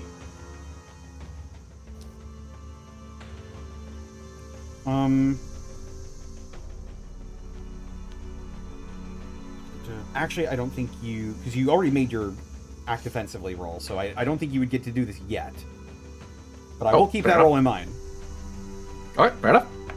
That'll be Theo. All right. I think it's just Apex now. Back up to the top. Apex is fighting with this thing. I'm going to try to rend this thing as we're kind of like scuffling in the dark until Luis's light shines. Once Luis's light shines down, I'm going to go for just try to strike at this thing's throat. All right. This will be a regular body roll. Let me see that body roll. God damn it! Wow. What is happening to me today? Oh my god. What has happened to the Apex? So we need to much start fitting you for a damage. jacket. Yeah, seems that way. That's a 5. I fail horrifically. Somewhere Mark smiled. Apex. This is Yes. a very tricky situation. This is the first time It you've is. been alone in a long time. Like, even in St. Yeah. Jacobs, you had the Death Claws with you, as well as Follows Chalk. But you're in a confined space where you cannot see very well, with a being in which this is its home. So as it strikes you for another 1 damage, you get the sensation that you are well and truly out of your... Not out of your depth, but you're in its playground now. As these mandibles and claws go raking across your armor, you will take 1 damage. So this is a case of I am trapped in here with it. Yeah. It seems that is the case for now. Damn, that's crazy. But that will bring us back to the top of the turn order. Theo, I'll go ahead and I'll take your roll. You aim downwards into the elevator shaft with your precision las rifle, and are you shooting the one that Apex is fighting, or the other one that is climbing down towards him? You're the one that's climbing down towards him.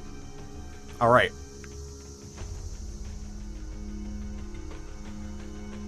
With horrifying speed, this thing gets shot in the abdomen by your precision las rifle, and you see its back lurch, and it reels in pain, and it snaps its head towards you, and it extends its wings, and with a buzz that sounds like a vehicle, like a revving engine, it flies up the elevator shaft and strikes you across the face, and you're going to take 1 damage. Okay.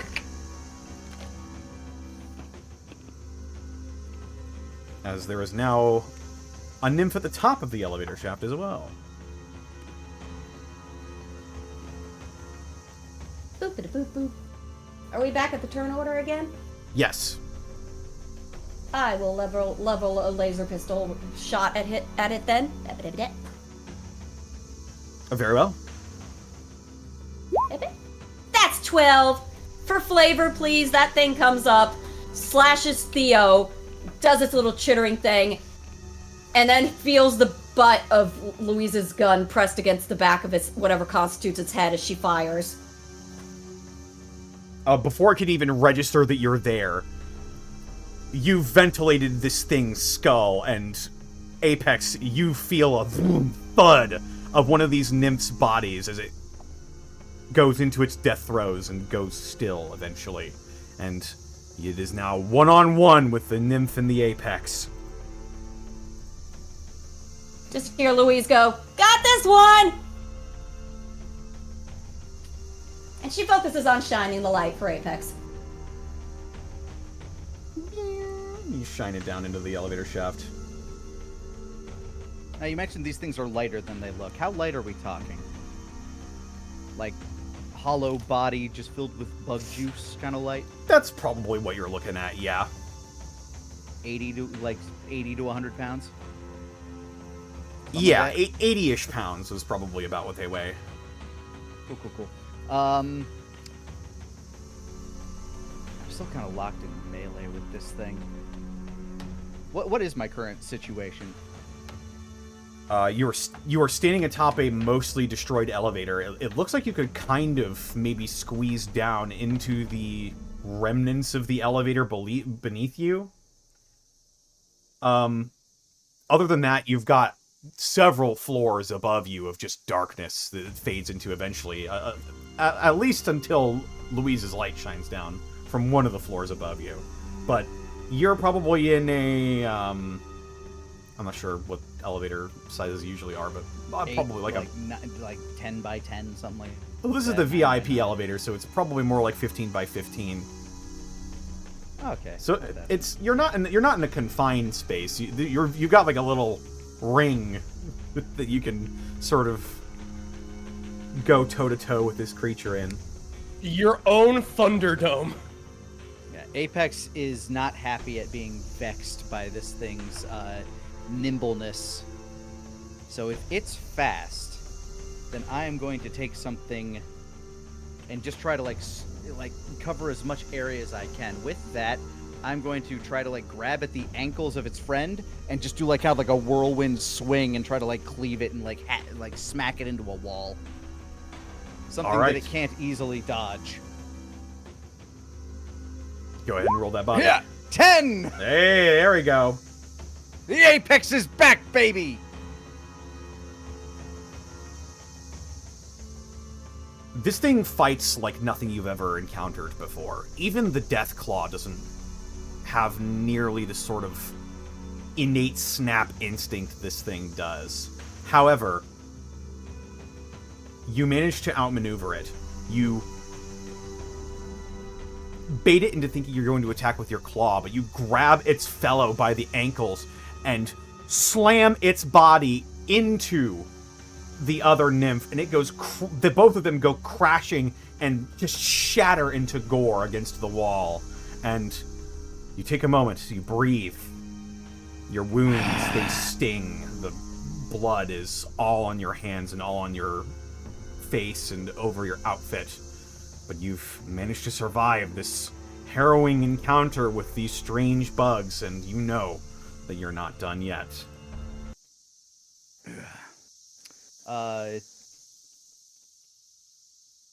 Yeah. That's Apex. As he like looks back up the shaft, I yell, "They're dead!" And I start climbing back up. Good job, buddy. How you doing? I'm fine. We'll see. Wasn't expecting them to be that fast. Yeah, well, don't poo-poo a stim pack if we offer it to you, but come on up first. Louise will kind of pop over to the other door that where that bloody hallway is and going to poke her head in. How's it looking, Alvin? Nothing yet. Okay, Apex, come back up.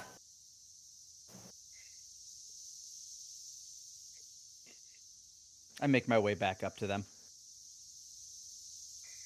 Alvin rejoins the rest of the runaway, or not Alvin, Apex rejoins the rest of the runaways.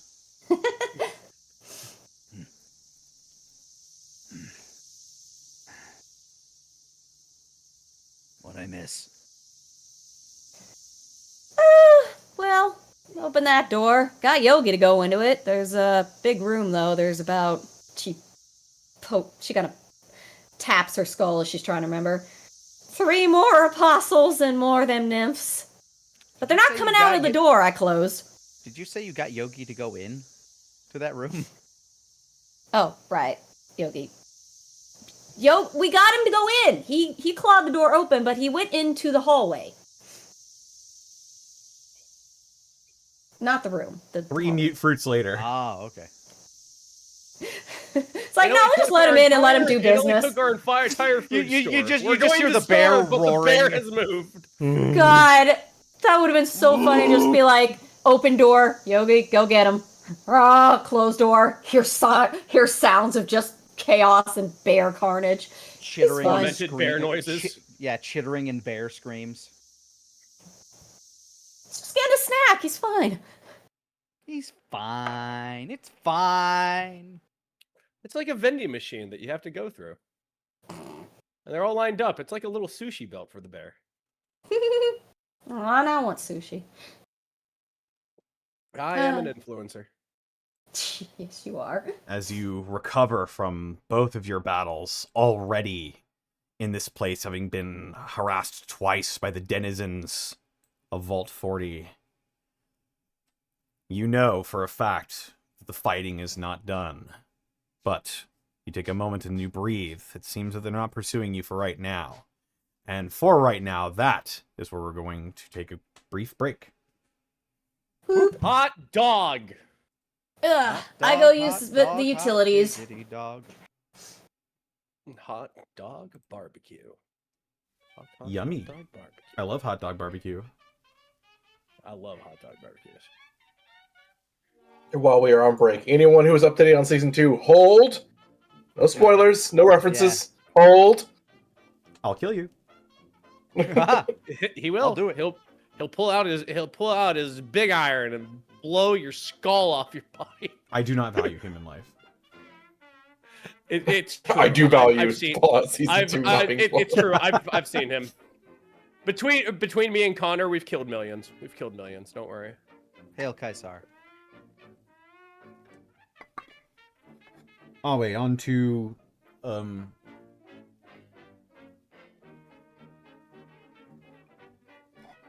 was trying to think of another dressing, but my brain just completely flatlined. Thousand Island. Oh wait, on to Thousand Thousand Island. Ranch. Yeah, Hey, there we go. Oh wait, Unto Chipotle Ranch. Oh, Chipotle Ranch is fun. I still remember how to make all the dressings and stuff the restaurant I used to work at before I started streaming. I love making me some pan sauces. Oh, dude, yeah. I can make a hollandaise that would impress a king. I'm pretty good at napoivre. I'm working on that one. Well, I don't know how to make napois. Oh, you and me should swap recipes sometimes. Napoivre is pretty easy. It's cognac, heavy cream, butter, shallots, and shit ton of black peppercorn. Oh, I can do that. Well, thankles you. Yeah. We can go ahead and we can go ahead and just swap. We can go ahead and swap recipes sometimes. That'll be fun. Heck yeah. I've cooked in all kinds of kitchens, from the seediest dive bar that looks like a salty spittoon to places where they serve politicians. So.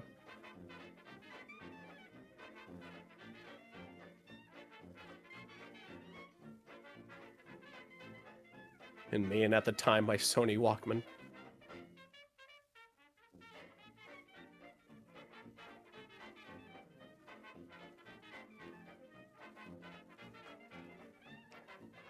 I did wear chef whites before.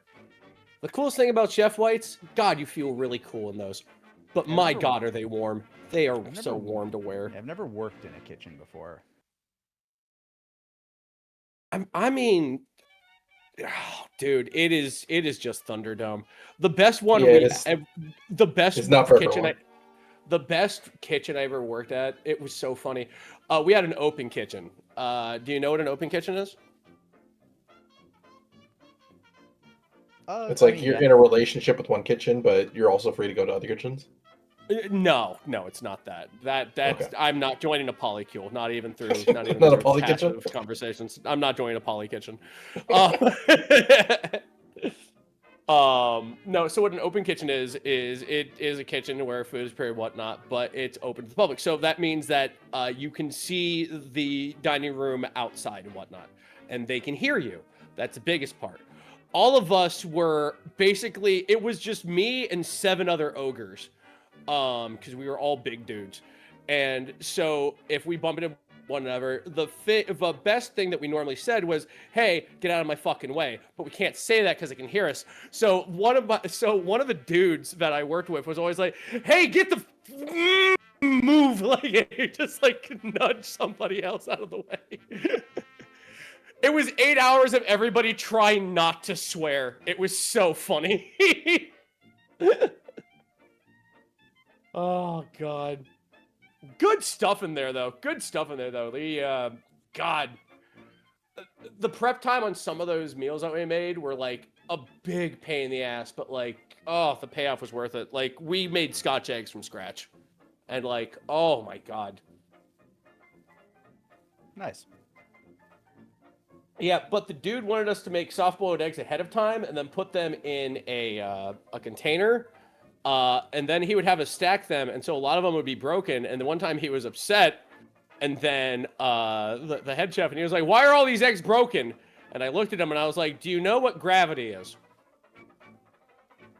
And he stared at me, and he looked back at the container, and he looked back at me, and he was like, "I want to write you up for that, but honestly, you're right. Here's what we're going to do. We're just going to go ahead and just line only one layer of eggs per each container." And I was like, yeah, that'll work a lot better. So we got the heavy dishes, and we just lined them. Like, we got a party tray filled with all eggs. It was so funny. He took this fucking, like, cuboid-ass Tupperware and stacked it, like, the entire way with soft-boiled eggs. And you didn't think half of the container was gonna, like, the soft-boiled eggs were gonna break? You didn't think that was gonna happen? Like, it was gravity. Gravity broke those. We didn't break those. It was literally the physics of the Earth.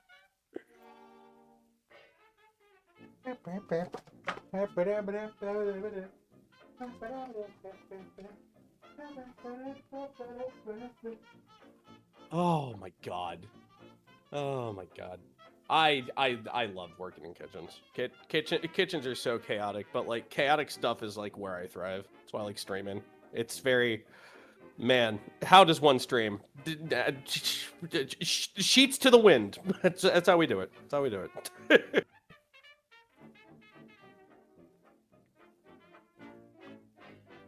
At least in cooking, there was a recipe to follow. Now you look at OBS and you're like, I'm gonna stream now. Don't break. Don't break, please.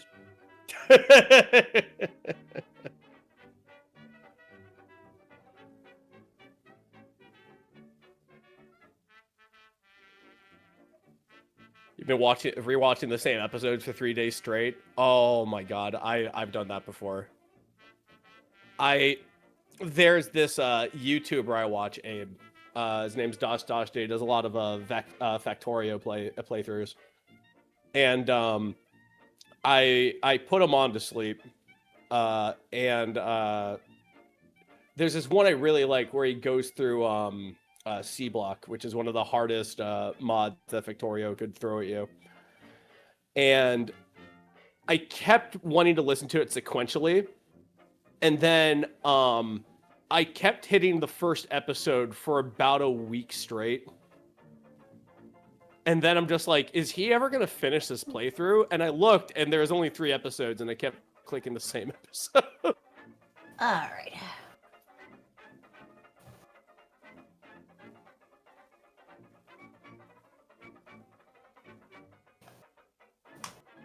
Hello again. Hello, it's me. It's you, the It's fringe. me. It's your friend, Fringo. Fringus. Fringle. The Fringinator. The Fringulator. Fringulon. Fringulon. I like that one.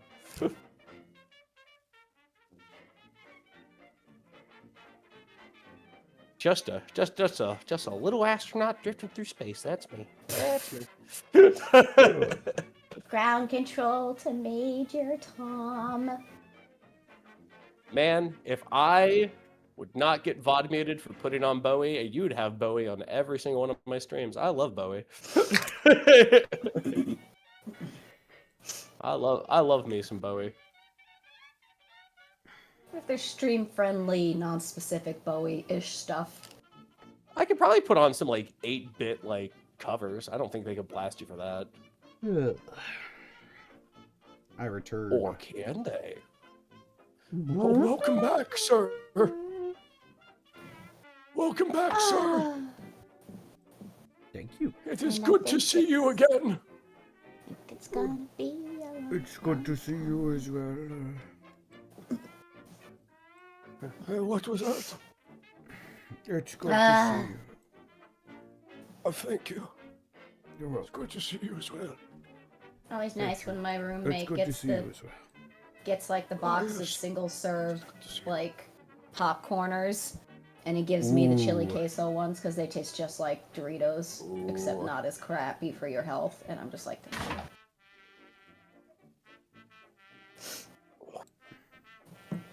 I really do love them. Chattanooga Nidhogg has a point. Fringe. What is You that? should do a karaoke night of all the Bowie songs that you want to have playing, and then just play those for your streams. Excellent. Oh, I couldn't do Bowie justice. But I could certainly Twitch, try. Does Twitch make an exception if you're doing karaoke They versions can't. of songs? They can't boom you if it's a cover. They'll still VOD mute you though, for sure. Like they'll VOD mute the hell out of you. Those fucks. Sassy bitches. Ew. And I'll end that stream with the Doug Walker cover. Cause I'm a dog walker, yes I am. Cause I'm a dog walker, yes I am.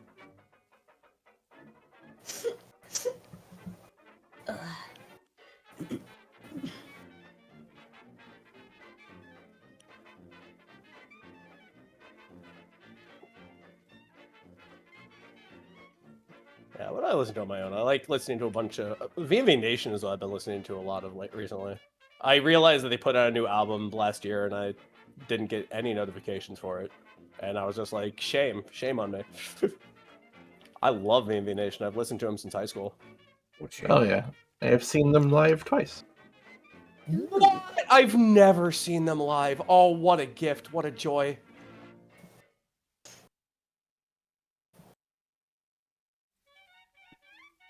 Future Perfect's one of my favorite albums of theirs, but I definitely think this new one they made, Construct, is really fucking good. Mm-hmm. I didn't know you were a V&V Nation fan. I Ken, go to how goth many clubs, my layers? guy. I used to DJ goth clubs.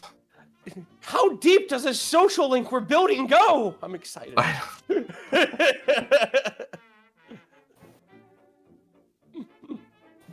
Can we go to a goth club together and drink really goth drinks and listen to Old Cure? If you're ever on the West Coast, every major city has at least one. LA's got a ton of them if you're in LA. I remember telling Pa if I ever get solid work in California, that he already gave me his blessing to go down there. It's Well, really even if you funny. just visit, like, I can show you. calls it- No, my dad really wants me to get solid work. He wants me to get solid voice acting work. Fair enough. My dad calls it California. He's like, yeah, if the money takes you to California, then go to California, son. Down Like, that's what he California says. way. California, Bama. Alabama. And I was just like, he made me laugh a few weeks ago because I was just like, if I go down to California, you gonna visit? And he was like, nah, all right. Like, I was like, that makes sense. That makes sense. I can't imagine All you in right. a big city. That'd be- Are we ready to get back into it? We all here? Yes. We all good? Sure. I'm here. I'm All here. right. Then let's go someplace more upsetting. Okay. Oh, fudge.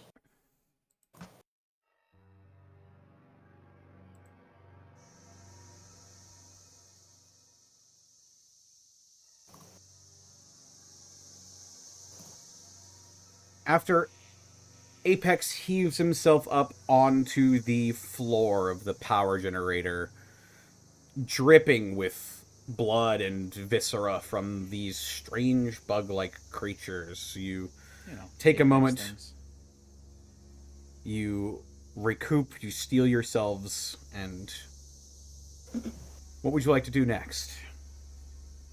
As Alvin waits in the hallway,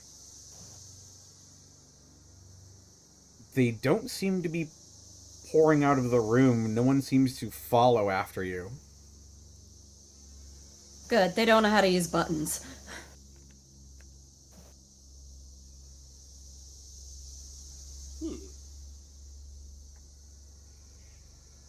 Just rejoin Alvin, I guess. Just being like, okay.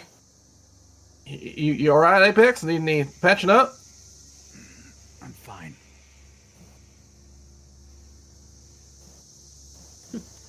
Are you fine? Are you really fine? He's actually fine. He still has, like... His shields absorbed most of the damage he took. Oh, yeah. Nice. And the armor took the rest of it. So, there's a lot of guys in the next room. What's the plan? Apex pulls out a frag grenade. I mean, Many. scratch his back of head. I would love to just do that, but there also is some interesting looking stuff in there that might be worth looking at, and if we blow it all to hell, really not going to get any chance to see if there's anything important down there we should be looking at. Well, we could try to pull them out. How many are in there? 3 more of them super mutant apostle things, and Connor, how many nymphs? So many. At least 9 by your count. Yeah, 9 nymphs, and that's just the ones I saw, mind you. Those could be ones in the ceiling on the walls that I didn't catch. What else was So in the that- room other than them that you would want? Science equipment, just big old laboratory in there. You might want to know what they were doing. But wait, who just said that? She points her finger at each of you, like, which one you just said that? Leading them out? What was that? Well, I was waiting for him to go ahead and come out since it looked like he might have alarmed him.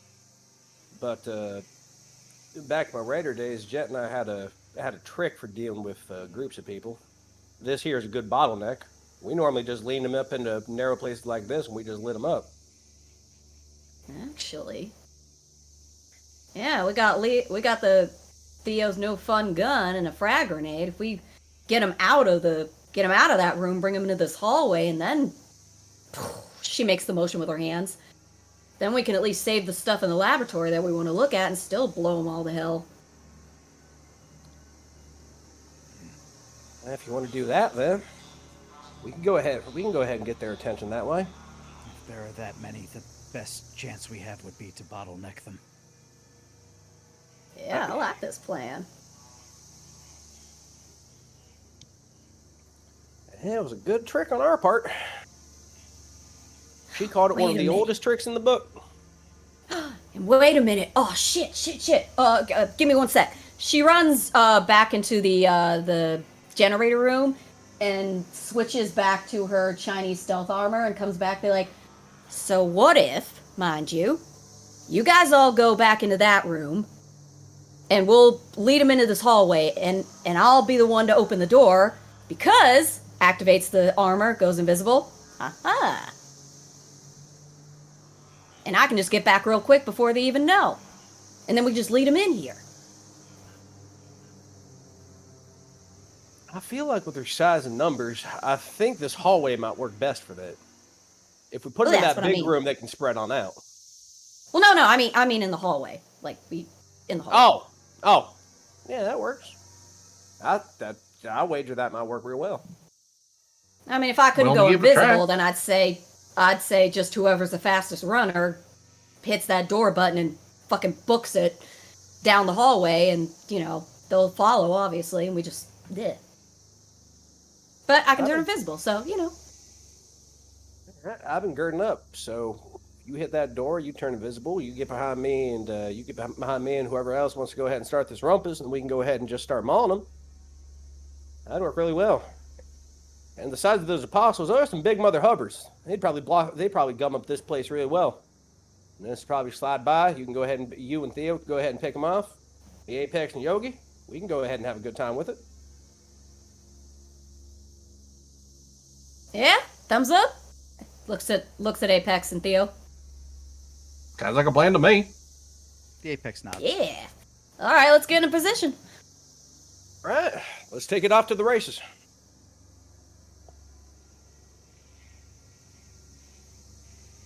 All right, so you're getting in position for this maneuver. You're readying your actions for this, I'm assuming, yes? I believe so. So, where exactly are you gonna be, Alvin? Well, I was right here, just at the door for one of them to pop on open. And I was going to go ahead and start mauling them. Now, I could go ahead and still be here if you want. That way, Well, when I you're was invisible thinking. and you hit the door, you can go ahead and fall back. Well, I was thinking maybe when that door opens and we let them come out. Mind you, those nymphs are going to be those buggy ones are going to be the faster assholes. But I'm more concerned, honestly, with the three biggins. So Yeah, that's why I want to gum them up in this hallway. yeah. So what if we? What about the idea of let's give them a sec? We don't want them to get to this room on obviously the generator room. We don't want to get that far, but let's let them get in a little bit. Then Apex can use his frag grenade, start the party off by just seeing how many he can just damage with that sucker, and then we can start the pouring in, the firing, and all that stuff. What do you think of that?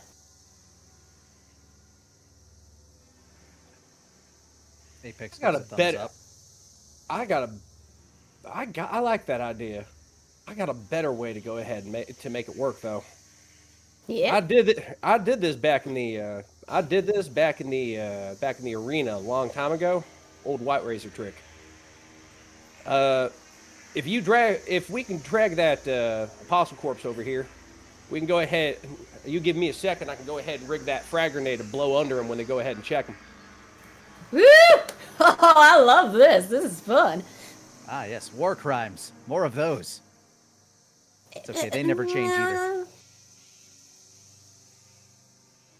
All right, yeah, shit. Let's do that. Can he fit through the door? I mean, the bear did. That is true. Could the bear help drag? Would he maybe if we gave him part of the body or something?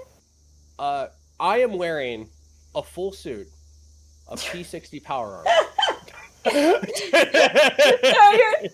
You're sorry. I just love the affront to it. Just like, ma'am, It is to the excuse point me. where if this was a Bethesda game, I could hold E and I could drag his floppy ragdoll body to wherever I want to. Hey, you do, friends, you do. Okay. Yeah. So I'll set the apostle corpse in this hallway, Okay. and with Apex's frag grenade, I will go ahead and rig a grenade trap under it. Okay. Does any of your abilities coincide with rigging a trap? He's done Let's something see. like this before, Well- haven't you? Yeah, I'm just trying to make sure Yeah, back we got all our ducks in a row. arena. Yeah, back in the Well, arena. yeah, you did that thing with your stop sign weapon at 1.2, didn't you? You like hooked a Yeah, explosive. I did it with. I think I did it with. Patch job upgrade. One of those things I made the bot stopper with. Yeah. I don't think setting a trap would fall under their upgrade. Patch job is for your armor. Just go ahead and do a smarts roll for this. 7. 7. Okay. So you've set the grenade to go off. Yes. Yes. Whenever they jostle the body, whenever they get close to it. Yeah. Whenever they go ahead and investigate the body, like they move it or they jostle it. Yes. Worst comes to worst, I think I'll have Louise like keep her gun trained on it, and if it looks like it's not going off right, she'll try to shoot it to make it go off.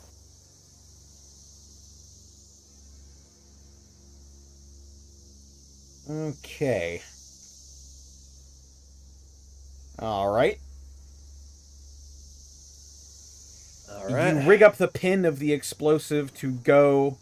It's sort of attached to one of these loose hanging, like, carapace-like hooks that are sort of just all over this guy's body.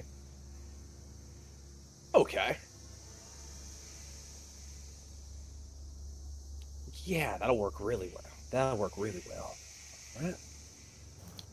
All That's right. the thing of beauty. This will work well. All right. Now, where do you want me positioned? You want me to be positioned behind the door, and then when the boom goes off, crack open the door and go ahead and have a good old time, huh? Yeah, I'd say once that boom goes off, if you want to plow in there first with Yogi, I think that sounds like a good idea. All right. Come on, Yogi. We're gonna have some fun.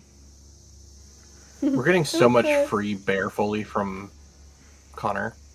I just make these noises anyway. It's true. It's true. He made so many of these noises when I was playing Cuphead with him. I don't remember this coming up in Prince Division. Well, he wasn't a bear then. That's true. Mm-hmm. But now, the bear's out. He is the bear. He am become bear. What is Apex and Theo doing? Gonna be waiting as stoically as possible with the large laser, kind of readying it towards where they're going to be coming through. Yeah, Louise is just gonna have a sight line through this door. So again, if the pin doesn't activate when they jostle it, she wants to try and get a shot off to shoot it and manually make it go. All right. Can I just... Oh, I guess I can. I guess I can. There we go. Alright, you should be able to see out into the hallway now. Alrighty. There we are.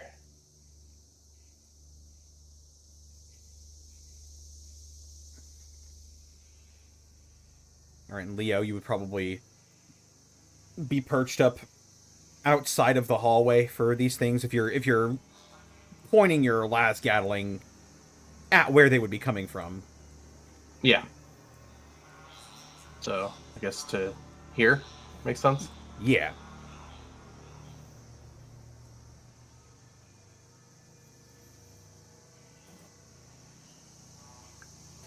Okay. And you're closing the door in front of you then? Closing the door would shield us from the blast, and then when we crack open the door, then we can ram in. All right. Correct. I will seal the room once again then.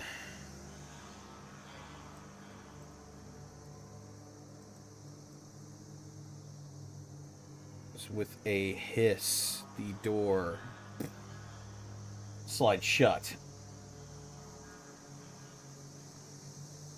Your plan in place.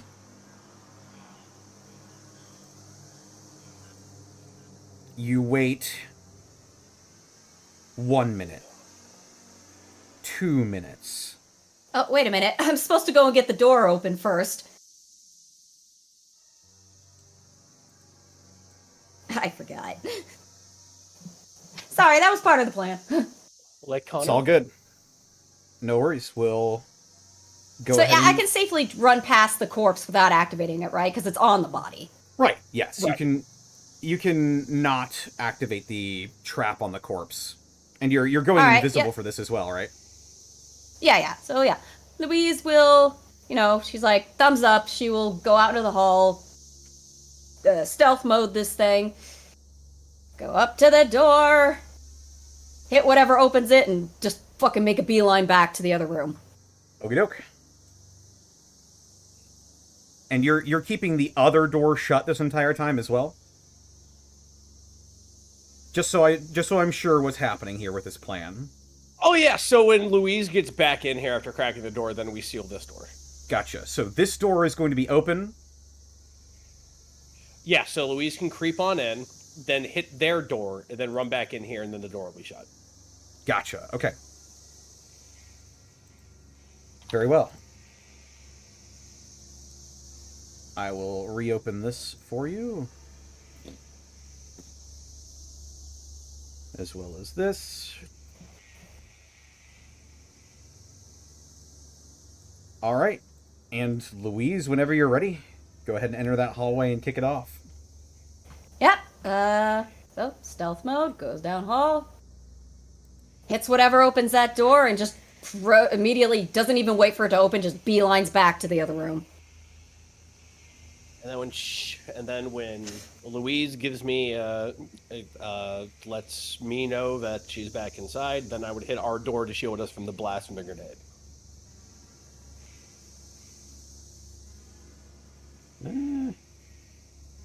Phew. Pay no attention to what is happening behind the curtain. No problem.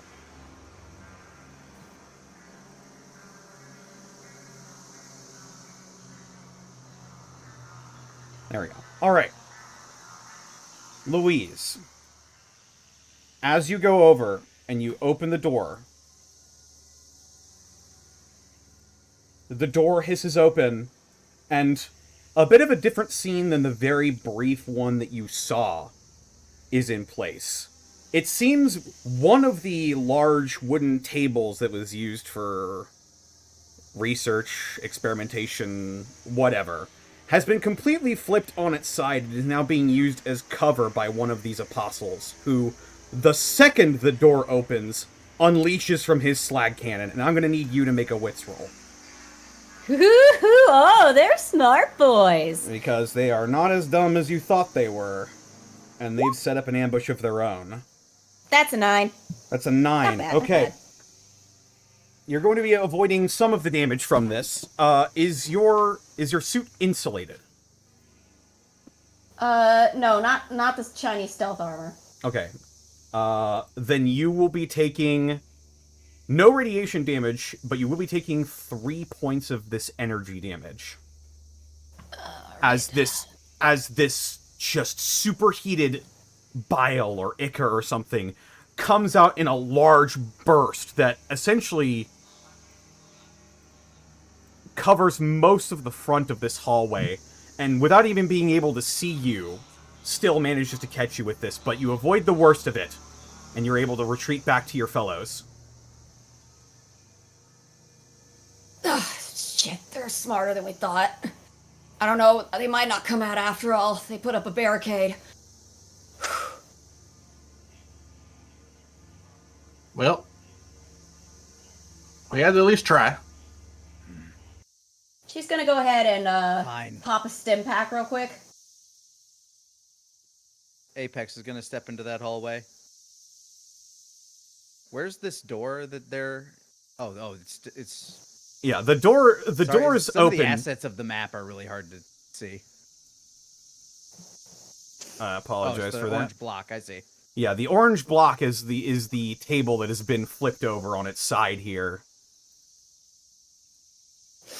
And sorry, did you say the door was open before I stepped The door is open now for you. Louise has opened the door for you. Oh, never mind. First thing I would do before I step in there is, okay, then the only way is through. And I pull out a different looking grenade. Oh. And into the room with all of the, with the super mutant and all them, I'm going to hurl a flashbang. A flashbang. Okay. Yes. On the count of 3. Go after the bang, I guess. All right. I pull the pin and I hurl the flashbang into that room. I'm gonna bang and clear. All right. Bang and clear it. Go ahead and roll me a... I guess this would be a wits roll, since you're using a device to hamper their vision. Go ahead and roll me a wits roll. Alrighty. Yeah! 11! Yay! As you pull the pin on the flash grenade, you throw it down the hallway. It goes careening over the table. It skitters off the back of the apostle behind the table and lands just behind him. I'm going to look at the range on this.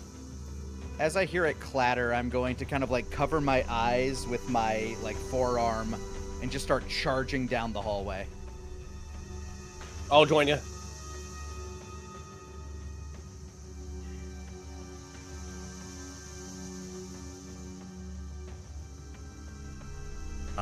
Yeah, this is going to get most of them. You hear one of them bell out, "Grenade!" However, that does not help them much, as I'm going to mark these guys as blind. They've been temporarily blinded. Which means that until the round ends, if you flub a roll, they cannot attack you. Nice. Dick. But I'm just marking all of the blind guys as blind, so whoever would like to go next, feel free. Yeah. I'll look back at everybody. Yeah, I'll look back at everybody. Kick them the body for extra damage if you can. I'll go ahead and charge on through, and I will, just run just right through and just greet the first big guy with my fist. Just to be clear, bam, right in the head. To be clear, are you stepping over the body that you've booby-trapped? I'm gonna step around the body. Gotcha, okay. And then just... If this is in my way, with my power armor, I can probably walk through it, or can I kick it into them? You could try to kick it into them. I want to try that and see what happens. That sounds fun. Alright, go for it. Let's do a roll on that. That is a 9. That's a 9. It's a 9, okay. You reel back with a power-armored boot, and you smash your boot into the side of this table. The wood splinters and shatters immediately. This apostle no longer has his cover. So I'll just send this to the Shadow Realm. Shadow Realm! Table just disappears. Just He's going to take that damage. However, as he sort of, like, puts his arm and shoulder in front of his face to use his carapace armor to block most of the splinters and shards from this blow, he reaches around with his other arm, grabs the nymph behind him, and shoves him head first into the receptacle of his cannon, which just begins to mulch him. This nymph is dead, and the slag cannon apostle has reloaded.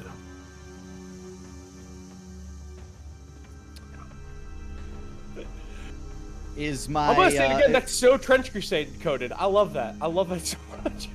was my flashbang considered a like surprise action, or is that my turn for the round? Out of curiosity. I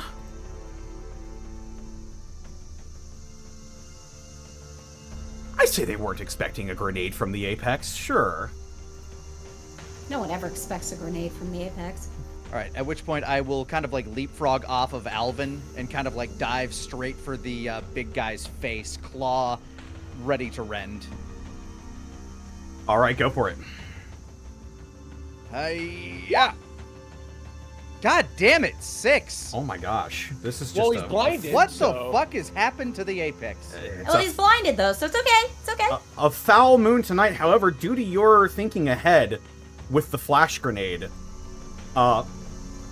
the wild swipes in front of him, just trying to grab anything in front of him, you easily manage to avoid, and you are not harmed. All right, I'll say that like due to that I missed him, so I kind of like land behind him. Sure. All right.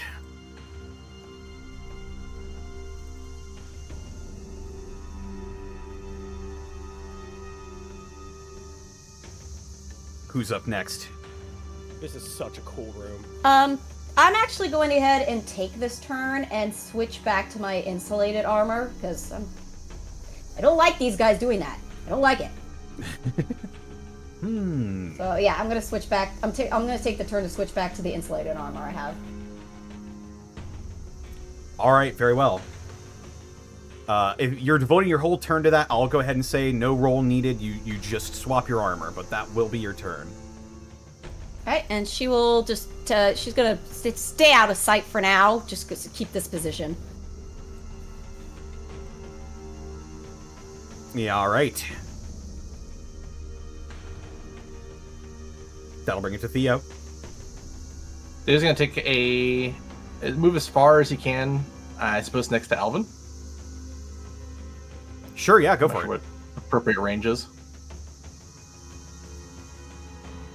And he is going to unload on some of the nymphs to the east.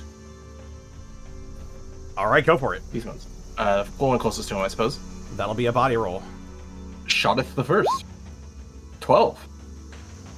Nice, that hits. As you take a moment, you see the flashbang has had great effect, so you've got plenty of time to get set up, and you know the devastation these weapons of the Brotherhood of Steel can be once they have time to sort of settle in and get revving up. So you spin up the last Gatling, and you rend fire into the nymph, who can only sit there and take it. That's shot one.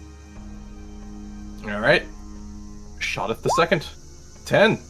That's another one, as you just blast apart the nymph in front of you, first and foremost. That nymph is... Excuse me. Excuse me. Dead. And you've got one more shot left. All right. Shotteth the one next to him. Shotteth the third. Snake eyes. Shotteth the third, unfortunately, does not go off. All right. That is... It doesn't know where you are, so it will not use its fast ability to get up to you. But that will be your go. That'll be Theo's go. Yeah. Theo's go. All right. And what would you like Yogi to do? Well, there's a giant booby trap between him and them, but I think he smells fresh meat, so he's going to rush in regardless. All right. Please don't hit it, Yogi. He's a big dumb bear. He is a big dumb bear. Let's see how dumb he is. Yeah, I'm sorry about this. I didn't think that would happen. It's all good. Nah, it's my fault too. I didn't think the plan went awry in a way we weren't expecting. They're It's not all as good. dumb as we hoped.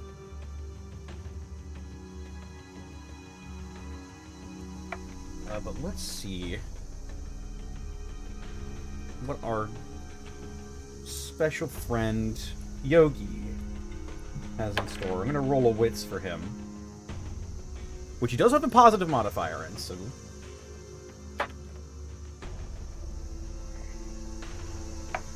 Not going to roll like that, though. Aw.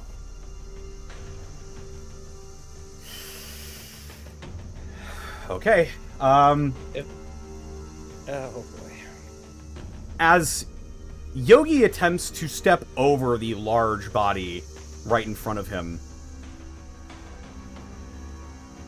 you hear the pin drop behind you, and the telltale sign of a frag grenade being deployed is made apparent. I will say...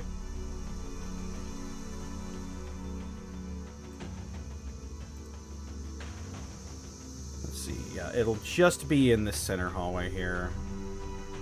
Will it catch the Apostle? It might. Just the scruff of his head. Can I Okay. say with my past, if I hear the sound of the pin falling, I'm gonna shield like Theo?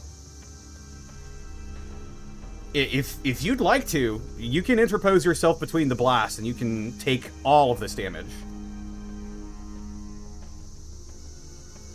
For Theo. Yeah. Okay. That's what Alvin would do. That's what Alvin would do. The Slag Cannon Apostle is dead. because he could not see where that was coming from. Theo, you take no damage. Yogi is going to take 3 damage. Poor baby. No, Yogi. This At least cannot he's be okay. This cannot be resisted. As well, Alvin, you are taking 6 points of damage. Okay. It's okay, we got repair kits. It's okay.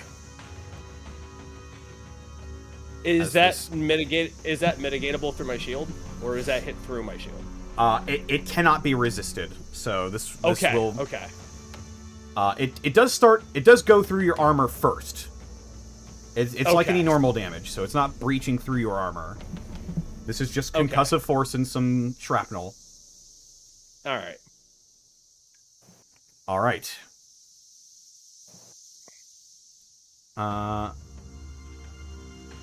And having been exploded, that will stop Yogi's turn right in his tracks as he needs to reorient himself. And I believe that will bring us to the top of initiative. And these two are dead. This guy is no longer blind.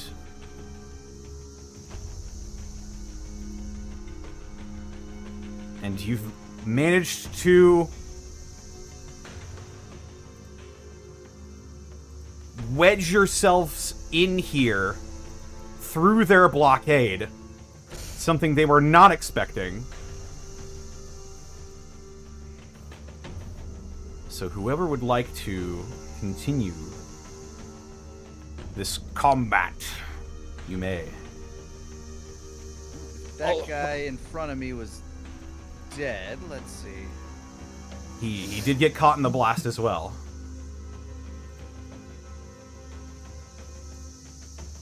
Surveying the room. If anybody else has an action they want to take it. All right. Theo will keep blasting. I want to take the apostle to the left over here. Beforehand, just like metal arms on Theo. You good? You good? He'll lower the gun because he's kind of aiming towards the east, so you can just run past him. All right. And just run, just bore full pelt into this thing. All right, well, Theo said he was going to be firing off some shots first, so let's get to him. Yes. All right. Rev it up. All right, first one's going after this one. Shoot us the first. 10. Nice. 10. That is a notch away from it. As red lasers just streak across the room and slam into this nymph.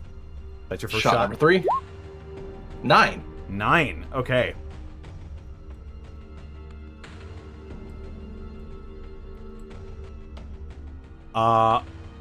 This nymph will be dashed against the floor of this room, torn apart by laser fire. However, this other nymph will fly close to the end of the room and will engage you up close.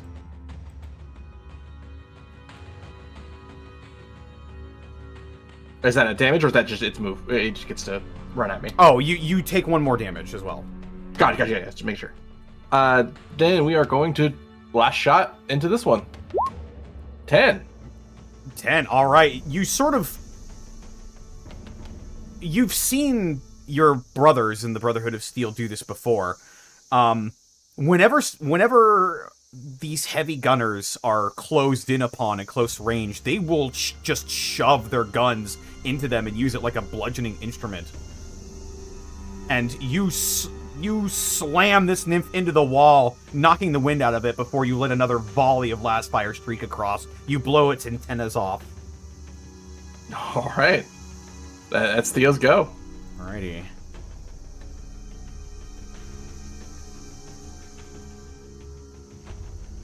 Alvin, you're running up to this apostle and you're going to attempt to engage him in fisticuffs. Yep, I'm gonna hit him with a full lariat, just left lariat, just right across his head. That's a 9. A 9. As you try to slam your forearm into this apostle's head, he cups his hand around the back of the nymph and throws him into the way of your blow, causing the sort of part of the nymph's head to sort of cave in, and he stumbles around, and this blood and mucus begins to dribble down his head as he's using his ability to shield himself from the blow. As he screams, "Contact!" And aside from the large slag cannon that you've seen the other apostles wield, this one brings out a weapon that is far sleeker and, more importantly, familiar looking. This appears to be some modified magcaster. Uh-oh. And Alvin, this thing punches right through your power armor. You take 2 damage to your health, ignoring shield. Ooh.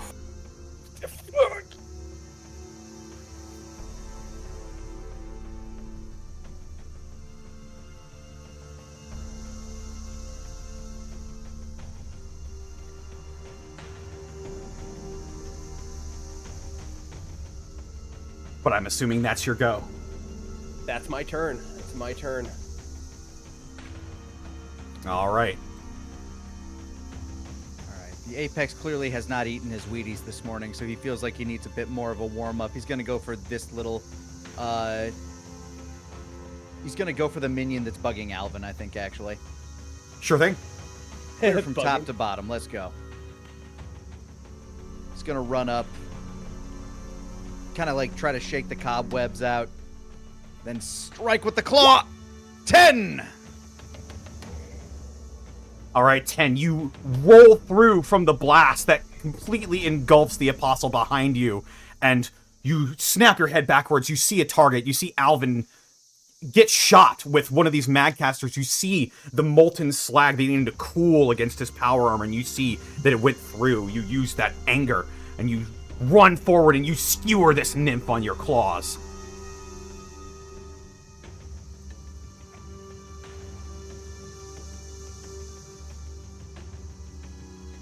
That's my turn. All right.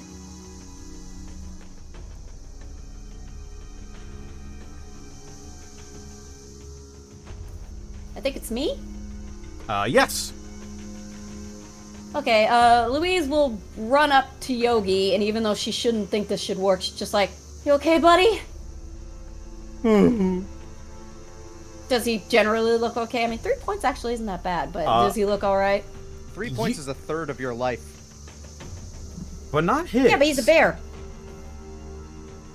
Oh, does he have He a is special bear. amount of health? Yogi has 15 health. Ah, Ooh. bear. Yaoguai are some of the hardiest wasteland creatures out there. They're almost as deadly as Deathclaws. And you've just got one. Because the Apex I don't have is good. one. Nobody owns it. Nobody owns him. You've got one with you. That's true. He is my Yeah, ally. Yoki's a co-op. He my friend. You see like bits of his claws at the very end have been sort of like blown off from the grenade, but he doesn't look much worse for wear. Alright, that's good. Let me look at what is the range of my stuff. How far is from where if I gotta move her up. Move her up to around Yogi. Alright, so what is my range from here?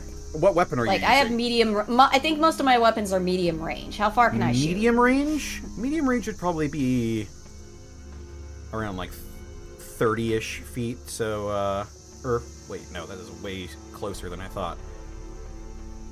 Yeah, 60 feet is about mid-range. So you can shoot anything between here and 60 feet of you. Anything past that is long range. Alright, she will give Yogi a pat and say, "Let's go get food, boy!" And she will beeline in about here-ish, I think. Can I go that far? Yeah, you can go that far. It's just about the length of the hallway, ain't it? Alright, and she will aim her the laser pistol at the one Alvin's dealing. No, they're both dealing with it. Maybe I should go for... Who's this customer? I thought there were only 3 of these. Is this guy... Is there a 4th, actually? There are 3 and one I is see dead. another- So there's 2 now, actually. And who's this guy? Who's who? Oh, he's the Who's 3rd this one. But there's the one... Yeah, he's dead. Shoot. Oh yeah, he's very dead. This is Oh, the so one you this drug one's dead? into the room. This is the one you booby-trapped. But then there's... But this guy's alive. Yes, that Yes. guy is alive. So is this guy. Yes. Yes. So there's 4. 4 total. No, the fir- now that you've dragged this one into the hallway with you. There were 3 Oh, in right, the room. that guy. Okay. Yeah, the one okay. we killed at the beginning. Yes. Alright, then I'm going to... I will... Apex and... I think they got that guy under wraps, actually. I'm not gonna bother. Let's do... Yeah. I will shoot for the sucker here. Laser pistol. All right, go for it. Lazar pistol. That's a 9. 9. All right. This thing takes off the ground, wings fluttering behind it as it pushes itself up to you. You manage to wing it in the arm, completely blowing off one of its forearms on its way over to you. However, it manages to use its mandibles and begins to dig at your armor, trying to ruin it, and you will be taking 1 damage. Alright. Thank you. Thank you very much, Leather Padding. You were lovely. I appreciate you. You did it, Leather. Did your job. So now we're just down to my normal insulated armor. Cool. Alright, I guess that's good with me then. Alrighty.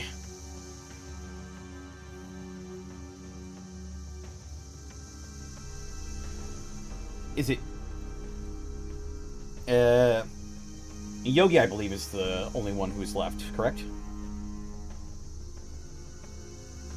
I think so, you yeah. have Yeah, if you you all. say so. I think if you've all Yeah. gone around. Yeah, we've all attacked. I think. Yes. We've all. We've all. Okay. Yeah, we ball. We've all. We've all. Let's see. Is Yogi afraid of this corpse? Yogi's not afraid of this corpse. He's going to test it with his paws a few more times. Okay, it didn't explode. Theo, you feel something behind you Again. move closer. As I'm just gonna... That. Yogi gets At this closer point, to you you. don't trust Yogi with his taxes. It is just going to try and slap the top of this nymph's head.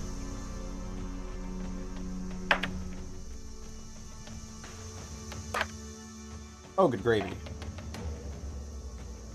Yeah, Theo, as Yogi just walks over the apostle's corpse and steps on this nymph and crushes it completely as it begins to good old muscle Yogi. into the room. Good man. They got gibbed. All right. And now I believe we are once again back at the top of the round. Apex is gonna whip around to this one that's harassing Louise and try and kill it. Go for it. Another strike from the Apex. Hayaka! Who's a whirling dervish?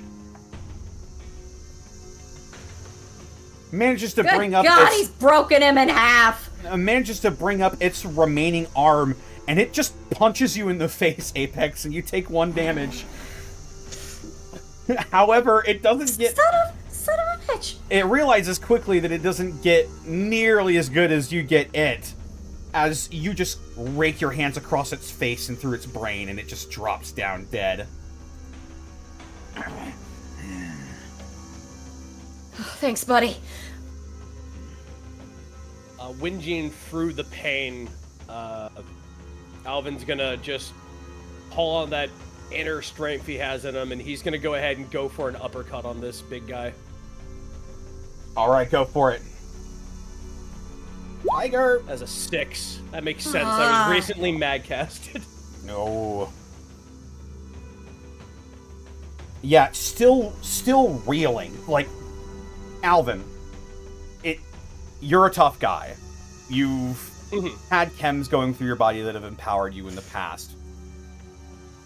You're not sure anything has ever hurt you as much as molten metal scorching through your body in a short bolt, and you feel it again as the slag spitter apostle fires off another shot. You take another 2 damage directly to your health, bypassing your shields.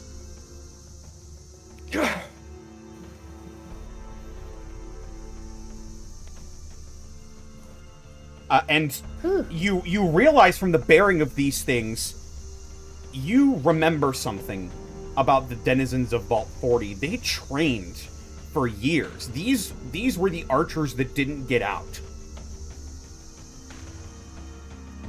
This monster, this further mutated super mutant, holds himself like a soldier and is moving like one too.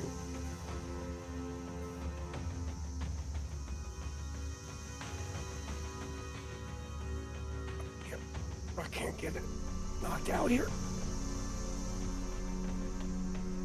He'll hold his side and then just stamp his foot and then get back into a boxing stance.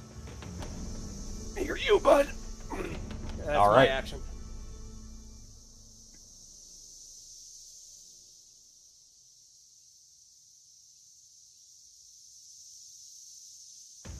All right, who's up next?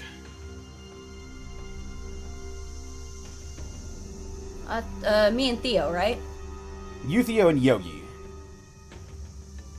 Theo, you got a burning need to go first, or what do you want to do? Theo will run closer to Alvin and unload while he's narratively moving to try and shoot at this big guy, seeing Alvin take a few hits.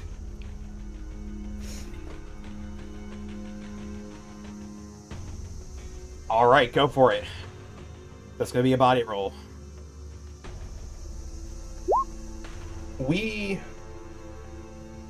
I think Theo's gonna add. He's gonna use once per. He's gonna channel his brotherhood training for the once per encounter, as a smart roll, or as a smart to any one roll. So he's gonna add 3 to this. Adding 3 to it? All right, that'll make it a 10.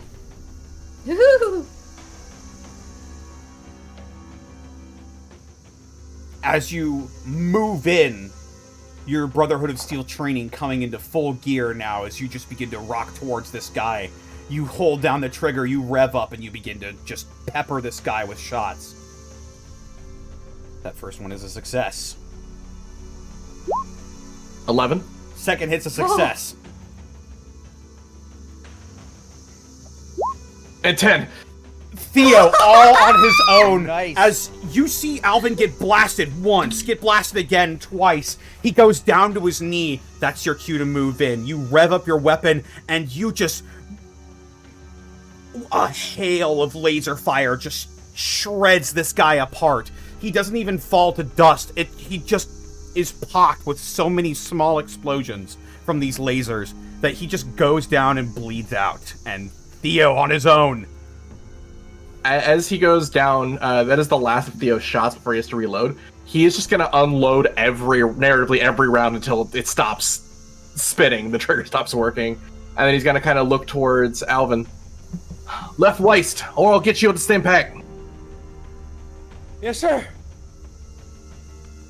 And there will be a stim pack on his waist belt, very obvious to grab, or Theo can stab you next round, doesn't matter. But that's Theo. That was so cool.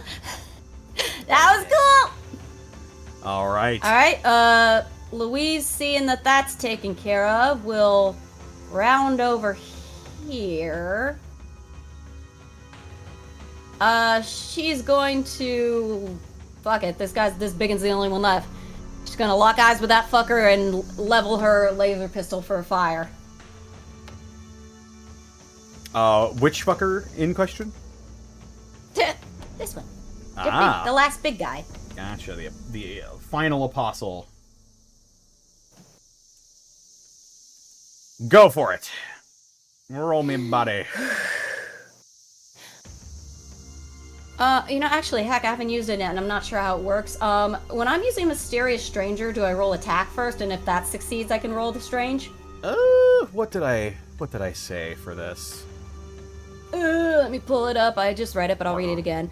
Whenever attacking someone, roll strange. 2 through 6, nothing happens. 7 through 10, 10%, it dies instantly.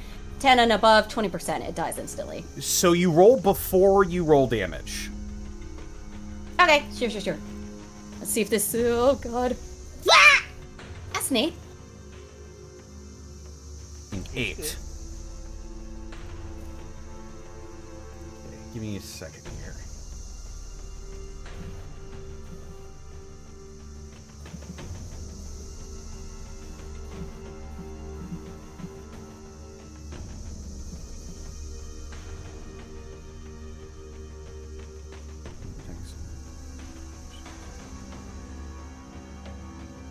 Okay.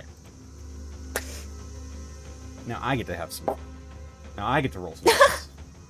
Because I get to roll a D100. Well, don't I need to roll the strange? Don't I need to roll the strange first? I thought that's what that was. Oh no, I thought you said to roll the shot first and then roll the strange if it succeeded. Because that was a body. Oh no, sorry. I meant to say that you shooting triggers the time frame for Mysterious Stranger. Oh. So you attacking. I'll let you keep this roll. What is your strange modifier? +2. +2. So this would be a 9. Okay, so nothing much changes. Yeah, that's good. It's good. I need to roll.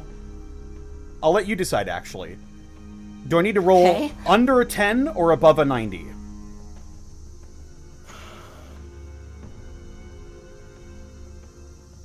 Under 10. Under 10? Mm-hmm. Grab my phone so I can record evidence. I mean, I trust you. Ladies and gentlemen of the jury.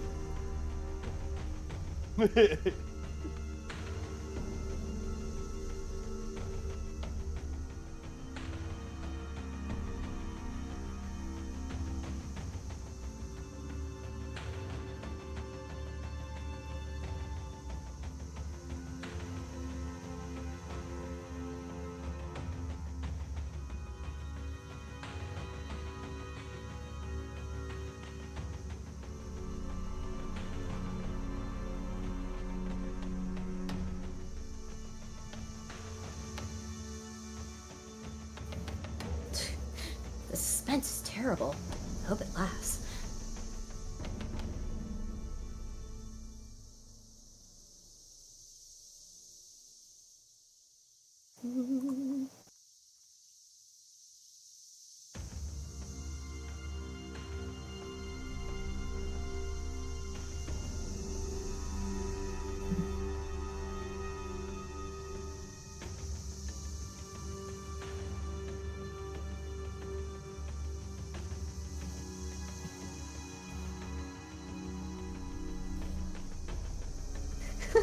I'm nervous.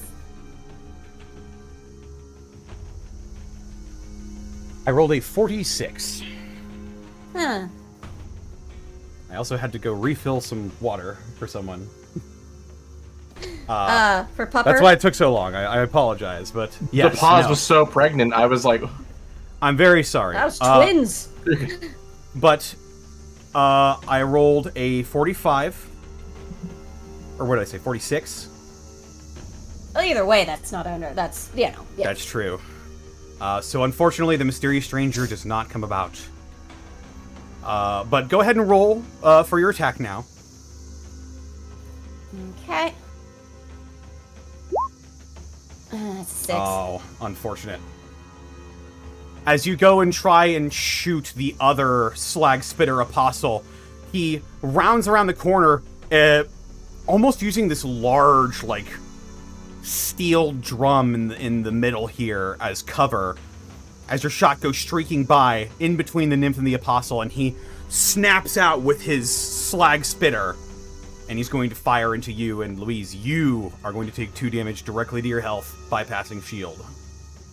Insulated armor. Oh, insulated armor. Then it would in fact go to your armor. All right.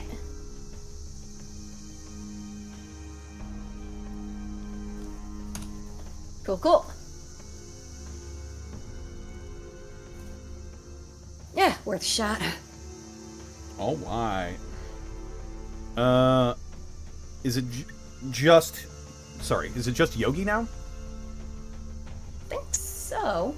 Alright. Let's see. Who's Yogi angry at?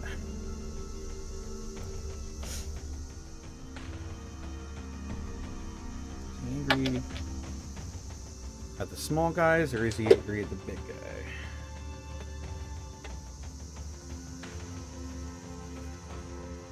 He's angry at the small guys. Buzzing and shit.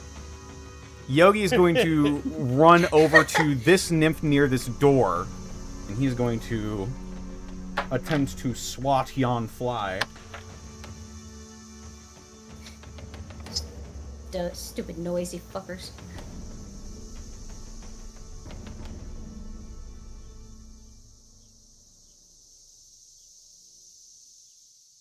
All right. He's going to swipe his paw down at this nymph. He is going to take 1 damage, however. Oh, that's not what I wanted. There we go. 1! He successfully hit the nymph, however, he is also going to take 1 damage himself. He gets nibbled on by the mandibles of this nymph. But that's going to do it for Yogi, and that will bring us back once again to the top. The mental image makes me happy.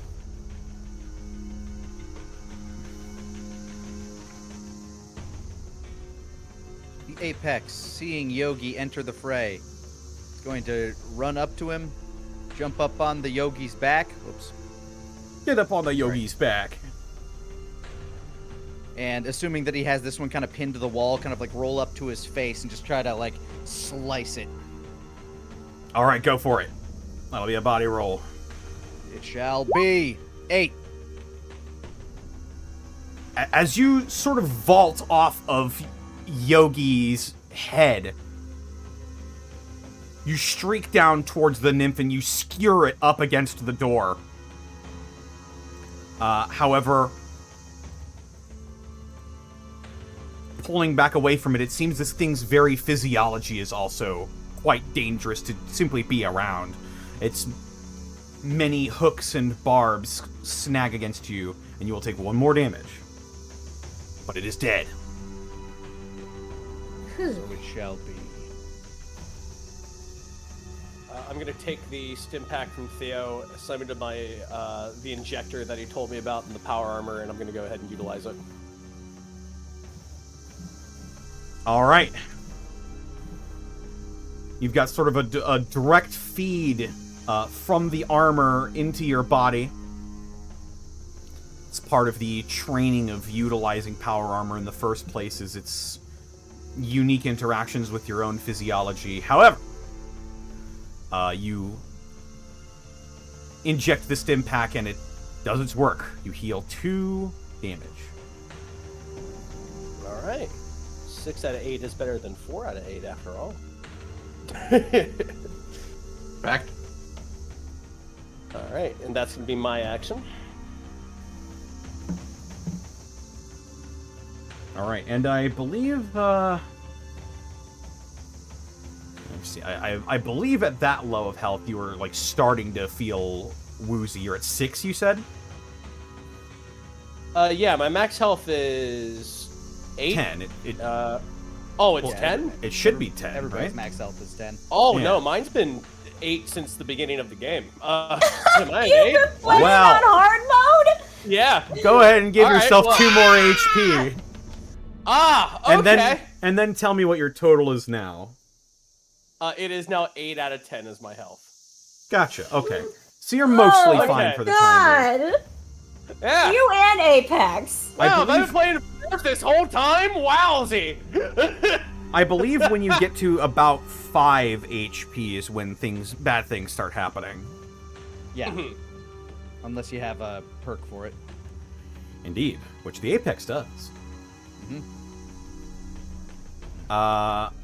All right. Well, Alvin, is that your turn?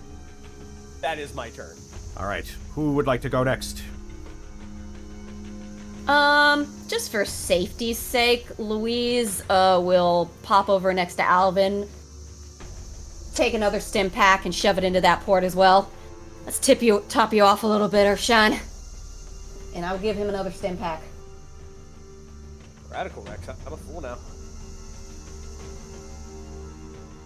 Because he doesn't have insulated armor. I do have insulated armor. You do? Wait, I thought everything he's been doing, though, has been hitting you. I got doped by a magcaster twice. That is true. The thing that's a hard counter to power armor. Wait, is that a normal Magcaster he had? This is not a normal Magcaster. It is familiar enough that you recognize it as something that used to be a Magcaster. However, it looks like it has been modified. Is it human-sized? This isn't your grandmother's Madcaster. Is it something I could carry? This is a radcaster. Yeah, you could probably carry it.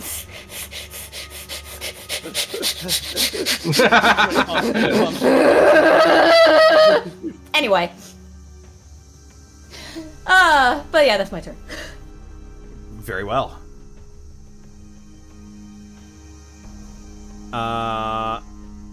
Who else do we got up? Apex is gone. Louise is gone. Is it Theo? I believe Theo and Yogi haven't gone yet. Correct. Theo's gonna make a play off Yogi, so he'll wait for Yogi to move. Okay. Yogi will continue doing as his whim suggests, and he will trot over to this other nymph and attempt to bludgeon it. As I'm presently on his back, I'll travel with him. Indeed. I think I could set you to be... Yeah, there you go. Yippee! You're riding in front now. Yeah, that's a 14. As Yogi slams his paw down on this other nymph and just... You see, like, all of its arms on its left side just crack off under the force of this bear. Oh. Accidentally killed it again. It is only going to be taking 1 damage. But it is looking bad. And that is Yogi's Gogi. Good Gogi. Connor. Oh, that's so good work. It's definitely I did it. It's definitely the marketing for the Saturday morning cartoon of this. It's Yogi's Gogi. Don't That's end my our Gogi. adventures of Apex and Gogi Yogi.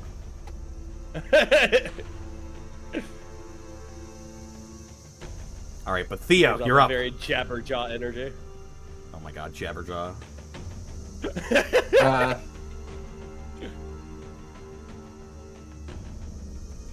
Theo's going to... It's faster to switch to your sidearm than reloading, so he's going to switch to his rifle and take a shot at the nymph over or further on to the southeast. All right, fair play. 11. 11, yeah, a huge bolt streaks across the room of red energy, and it slams into the nymph. This one does have incendiary, if that matters.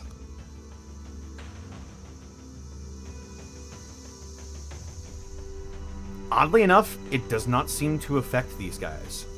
Fair enough. He just kind of takes a quick shot and is training from his Brotherhood days is using Alvin as cover. All right. Hiding behind the one in power armor. Fair enough, fair enough. And I believe that brings us back to the top once more. Noticing that Theo is using me as cover, can I use my action to reload his Gatling? Absolutely. That Go is the ahead. sickest shit possible. Oh, it's so cool. Go ahead and that. Shoot. make a wits roll for me. Times like Yes, this, sir. I wish we had an animated series. Imagine seeing 11. that animated by Titmouse Animation. Something about wearing this armor, it just makes it feel right when you're reloading this thing. And you've seen Theo do this maybe once before, and you just immediately remember everything. Okay, I got it. You pop out the power pack, and you grab another one, refill it, slam it back in. It's good to go. And you've done that so fast that you can also reposition yourself however you like in the room. Unless you're just trying to interpose yourself between Theo. I'm going to interpose myself between, if we have them at a diagonal, he's shooting. If I position myself, hold on, here, can I go ahead and shield both Louise and Theo? You know what? Sure. I'll go ahead and say that, until Alvin moves, Theo and Louise have,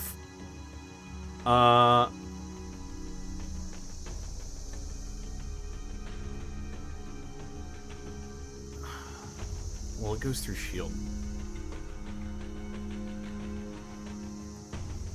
Look, I'll- Alvin maybe and I they- are it'll be a- insulated. It'll be a shield, quote unquote. But any damage that's reduced from you will go to Alvin instead. This is if you Okay. take damage. Okay. Better not take damage then. All right. But I have more stim packs, so, you know. Sarah really be like, just don't get hit forehead.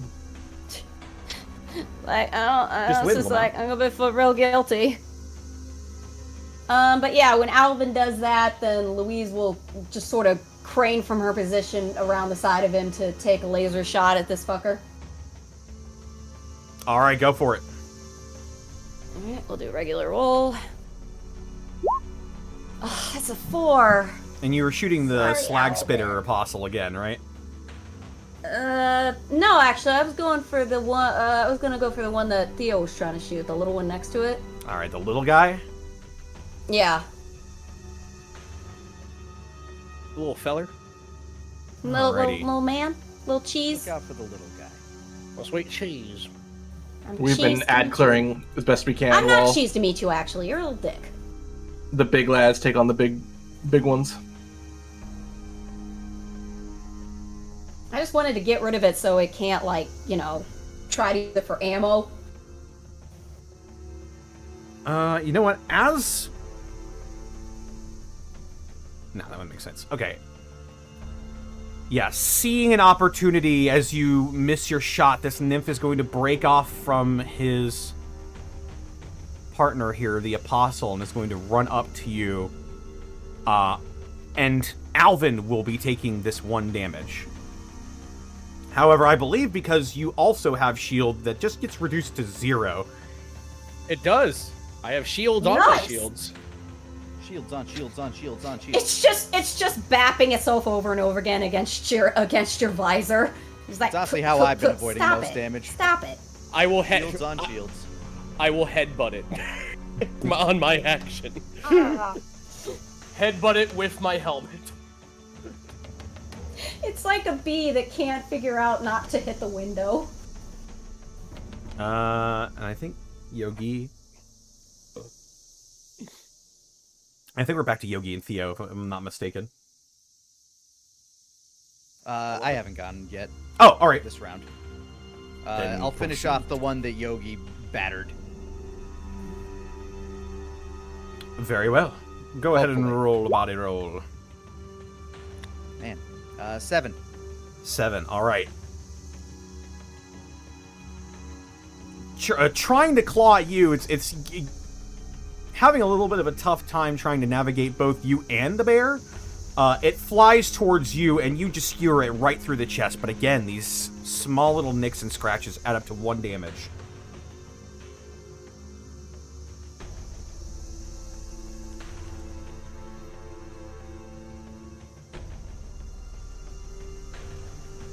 Alrighty.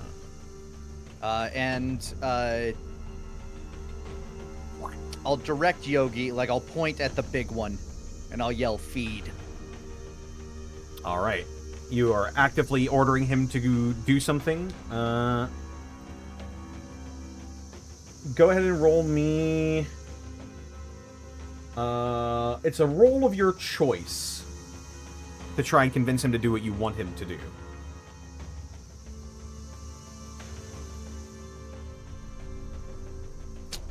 I'm going to see if I can just kind of like instinctually like get the vibe, like just kind of like press my arm against the side of his head, kind of like push it towards that thing, it being the last and largest thing in the room, really. All right. So what would you like that to be? Like wits? This will be a smarts? wits roll, I think. Okay, sure. 10. There we go. He gets the idea. He sure does. Big beef, big meat. Go get big meat. Big Schmeat. But exploded Sweet. ones. That one has more meat. More fresh And meat.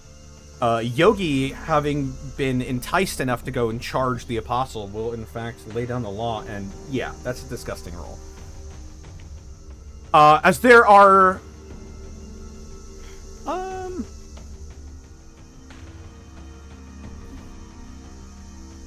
The nymph already moved. Yeah, this is going to hit the apostle. As a big paw slams and cracks the carapace on its shoulder, actually. It causes it immense pain, and it cries out in a gurgling roar.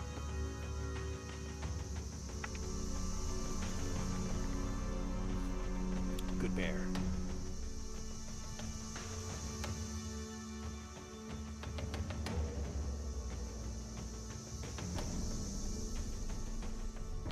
All right, who else needs to go? I think it's just Theo. I believe so. Trailing behind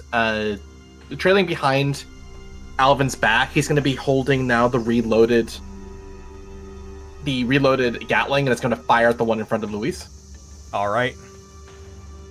That'll be a body roll. 7. 7. Once again, streaking off Alvin's armor.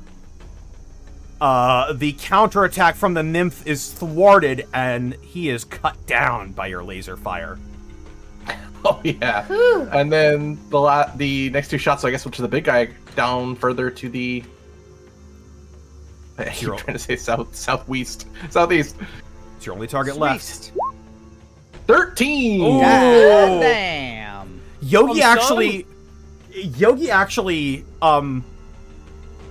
almost instinctually, not scared, but more concerned about all of the red flashes happening in the room, will just take his paw and shove the apostle backwards right into your line of sight, Theo, where it just takes another hail of laser fire. It's going to take an additional damage. It's looking rough. All right, last shot. 9. 9. Manages to stumble to its feet in time to return fire to you.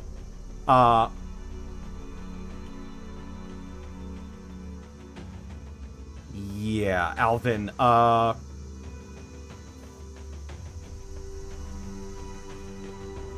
Alvin, you'll be absorbing 1 with your armor,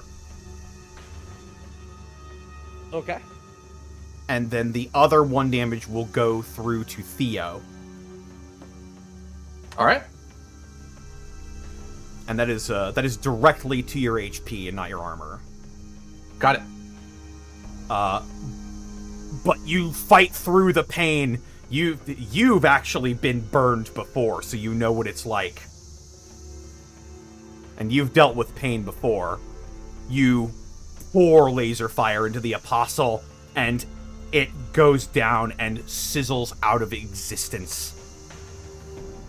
And the laboratory of this place goes quiet.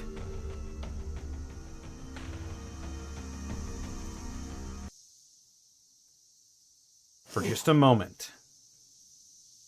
Until A lich pops out of that cauldron in the center. Yeah. It is I, Lord Clavicle, the Rad Lich. A squelching gurgle can be heard in the corners of the room. A tendril, or like a fleshy stalk of some kind, curls around, and you see now the biggest eyeball you've ever seen. Ugh. Somewhat attached to the wall and floor of this place, alive, moving, staring directly at you, no, through you. And you hear crackling over the loudspeakers. Ah, I was expecting this. So subterfuge is your game.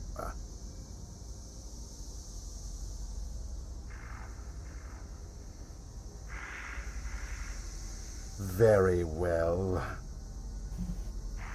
Destroy the interlopers. And the overhead crackles and fades. And this fleshy eye continues to look at you. And as you've just barely recovered from fighting these horrific, abominable creatures, more of Vault 40 awaits you. But for now, that is where we're going to end tonight's episode of Gateway. Hell yeah. Gateway! Well I don't think done, there was much everyone. subterfuge involved. I think we went pretty head first. I was like, no, Well- this is just like Well, I think they were expecting us to Baker had wait nothing for. to do with this. Yeah. He was expecting Baker, and now sees you guys in here. The fuck's going on? like fuck is this shit? What the fuck? What the Sigma? Oh yeah, we're what's considered a vanguard. Indeed, indeed. Well, for now, Pretty cool. 1 white mana, first strike. that's gonna be. Where's my 2-1. other one? There it is. Also, by the way, those are real cicada sounds in the background of those tracks. I saw that. I laughed so hard. It was like 1 hour of Midwest cicada. Cicada noise. It is specifically Midwest cicadas, because they do sound different in different parts of the world. If you go visit like Arizona, Arizona has completely different sounding cicadas. Really? I had So no idea we're about real that. immersed now. Yeah, Japanese cicadas also have sort of a different shrill. I believe it's a shrill. Shrill. That's how I would describe that noise, yeah. Excuse me. Bless Good you, night. boys. Thank you, Connor. That was fun. Yeah, I'm that glad was you great. enjoyed. Another great episode of Gateway. Of Gateway. Gateway. Maybe next time my rolls will be better. Ugh, it feels Seriously, like a while since so many 1s and 2s. Did I roll over a 3? I It feels I like got a a while 4 since once. I we've got a had that 4 much once. Yeah, you combat. got there a couple times. It's the Saturday Night Curse. Ugh. That's never affected me, though. it's decided to kick in at the very end of the campaign. Yes. Oh no! a Welcome to the worrying Prince Division development. rolls. But maybe it'll be The- refreshed for the next The Mark's episode. hand curls. For now, let's go around the horn and de-introduce ourselves, starting with Fringe Type. My very good Hey, how friend. you doing? Hey, how you doing? My name is Fringe. You can find me on twitch.tv/FringeType. I stream throughout the week. I stream horror games, retro games, ARPGs, and RPGs. I do writing. I do writing, a lot of writing. I'm working on a radio show and I'm working on a horror RPG. You can ask me more about it at twitch.tv/FringeType. Probably going to be playing. I've been looking through my library for stuff to stream. I think I might go back to RuneScape on Monday. I think we might go back to Ooh. RuneScape and have some more fun with that. Maybe go ahead and do Wintertide again. Maybe you guys can join me when I go through Fishing Trawler and go, you know, I'm gonna leave this place, never look back. The moment I get the angler set. We'll find out what we do. We'll find out what we do. The big thing about that one is I want to get the Hunter's Kit. The Hunter's Kit is gonna make combat in that game really fun because you can mix your healing with the magical power of butterflies, and you can go ahead and basically just get free resources for free. You can get free buffs. You can get prairie stores. Oh, it's gonna be so much fun. You can watch me on Twitch.tv/Fringe Type as I do hunting, and I maybe do a stream running around playing Butterfly Catcher Simulator. It's a lot more fun than it sounds. Please join. That's me. All right, excellent. Up next, we've got Lanny Pator. Why, that's me. You can find me all over the internet at Lanny Pator. Here on Twitch, I haven't been streaming a whole lot lately, but you know what? I hope to get back around to that, so feel free to give me a follow over there if you haven't yet. Beyond that, check out Team 4-Star for more stuff. I've been working really hard on some things. They're slowly coming to fruition there. Always more fun to be had. 4-Star Bento, Space Duck Video, and Tales Unwritten if you're not all tabletopped out. That's me. Yeah. I caught a little bit of the setup you guys made in Blender. Oh, yeah. It was Yeah, so cool. it's like, Stefan's fucking crazy, dude. Oh my god. Yeah, it shows. It shows how much care he puts into this. But yes. Yeah, we got, like, book 3 should be coming out soon. Exciting stuff. Great. Up next, we've got Sarah. I'm on Blue Sky and YouTube at Sarah with an H and with an E Willia. I mean, yeah, just doing what I do. Probably be back next Thursday doing the stuff Swish Fringe. Yeah. And see you next week. Bada bing. Bada boom. Yeah. Yeah. That's me. Up next, we've got Xanalis Grimm. Whoa, that's me. Hi, I already showed myself and what I do up earlier in the session. But if no one has told you I love you today, allow me to be the first. I love you very much. Thank you for being here. Thank you for having me, Connor. Of course. That's me. And I suppose that just leaves me. And they can find me on Twitter, Twitch, YouTube, Tumblr, and Blue Sky at Distortion Devil. You can find all of my TTRPG/roleplay content over at youtube.com/devilsanddicerolls or patreon.com/devilsanddicerolls, where looks to the left, looks to the right. Tomorrow? Tomorrow could very well be the upload day for my first video on Patreon, because Time. Let's go! the patrons have paid to see it first, and by gum, they'll see it first. But my very first video about playing characters outside of your comfort zone, and tips on how to do that, some insights, will be going up on Patreon. Because I believe it's just almost time to upload it. I've sat on it, I've looked over it a billion times, and I'm like, you know what? I just need to hit publish. And so that's what I'm doing. And I hope you enjoy. Exciting. More than anything, I hope you enjoy what I have to say. I bring up Cyrano de Bergerac. It's nuts. Sounds nuts. Dude, you flashbanged me because my brain instantly went David the Burglar.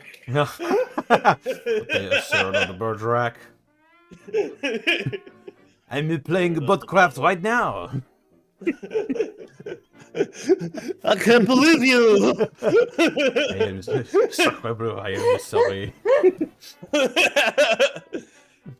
Sorry, I'm also pooping.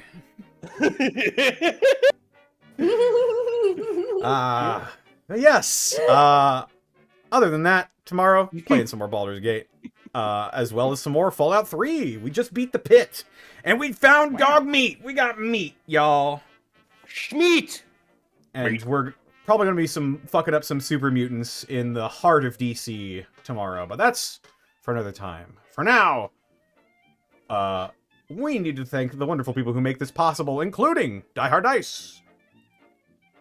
Die Hard Dice! That's Die Hard right. Oh, Nice. synergy! Oh, High five. good work! Die Hard Dice is, as always, your one-stop shop for dice and dice accessories. And if headed over to dieharddice.com, you can use the code Unexpectables, and you can save 10% when you shop online. My body cramped when I did that voice. Like, it was railing against, like, wanting to do a corporate speak. My body's like, no! And I'm like, yes! No. The funny! You We can got also, merch, too. it's true. You can also pick up the Lies Aspect Dice, the official collaboration between the Unexpectables and Die Hard Dice. And I'm fairly certain that they're back in stock. I think they went out of stock again very briefly, but they're back. So yes, Lies Aspect Dice. We're not lies about that. Indeed. Nice. Thank you. But we also couldn't do this. Merch store. Yes, merch store. We've got 3 new designs up on the merch store with a 4th coming soon. Not sure what's happening with that one, but we're gonna try and get it up. But yes, we've got the Wark design. We've got Praise Oriara, featuring our favorite construct log. And we've also got the Lie Down Club. If you want to be a member of the Lie Down Club, then head on over to the Unexpectable store and pick up some merch today. But of course, we also couldn't do this week in, week out without bits and subs from viewers like you. Yes. Bits and subs from people such as Lord Archive, thank you for the 45 months. Jesterman999, thank you for the raid with a party of 2. Divine Devil 13, thank you for the 68 months. Roby1 Kenobi, thank you for the year of Prime subbing. In November, I had to leave for Eritrea, Rost Africa. That might be East Africa. For a few days to see my dad after suffering massive strokes, needing to pass the time. I've started binging this series from episode 1 2 months later, and 2 months and 100 episodes later, I finally caught up to the adventures of Apex and Yogi the Yaogwai, Louise, Cynthia, Alvin, aka Jungle Boy and Luchasaurus, Adult Mabel, Dr. Quinn, Medicine Synth, and Ted Lasso.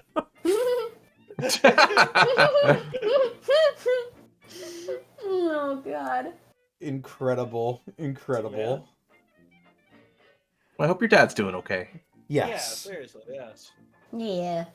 I hope Africa's treating you well. I've never been. I've always wanted to see a lion safely from a distance. I want to see one. They have Abe. these things called zoos. That's true. Well, I mean, like, out there. I know what you mean. Out there. And the Abe the- giraffes. Abe the Peanut Babe, thank you for the 27 months. 27 months of trying to catch up on VODs and realizing you've been rewatching the same episode 3 days straight. Oh, God. I hate it. I hate it when that happens. You get past a certain point and you're like, wait a minute, I remember this. Wait a minute, I've watched this. Yeah.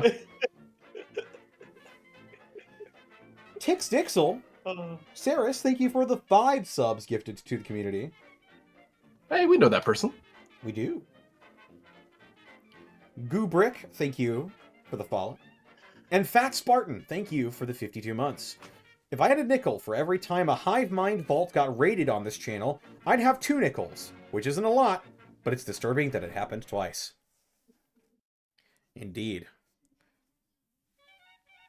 Gotta get Monty to stop looking at my notes.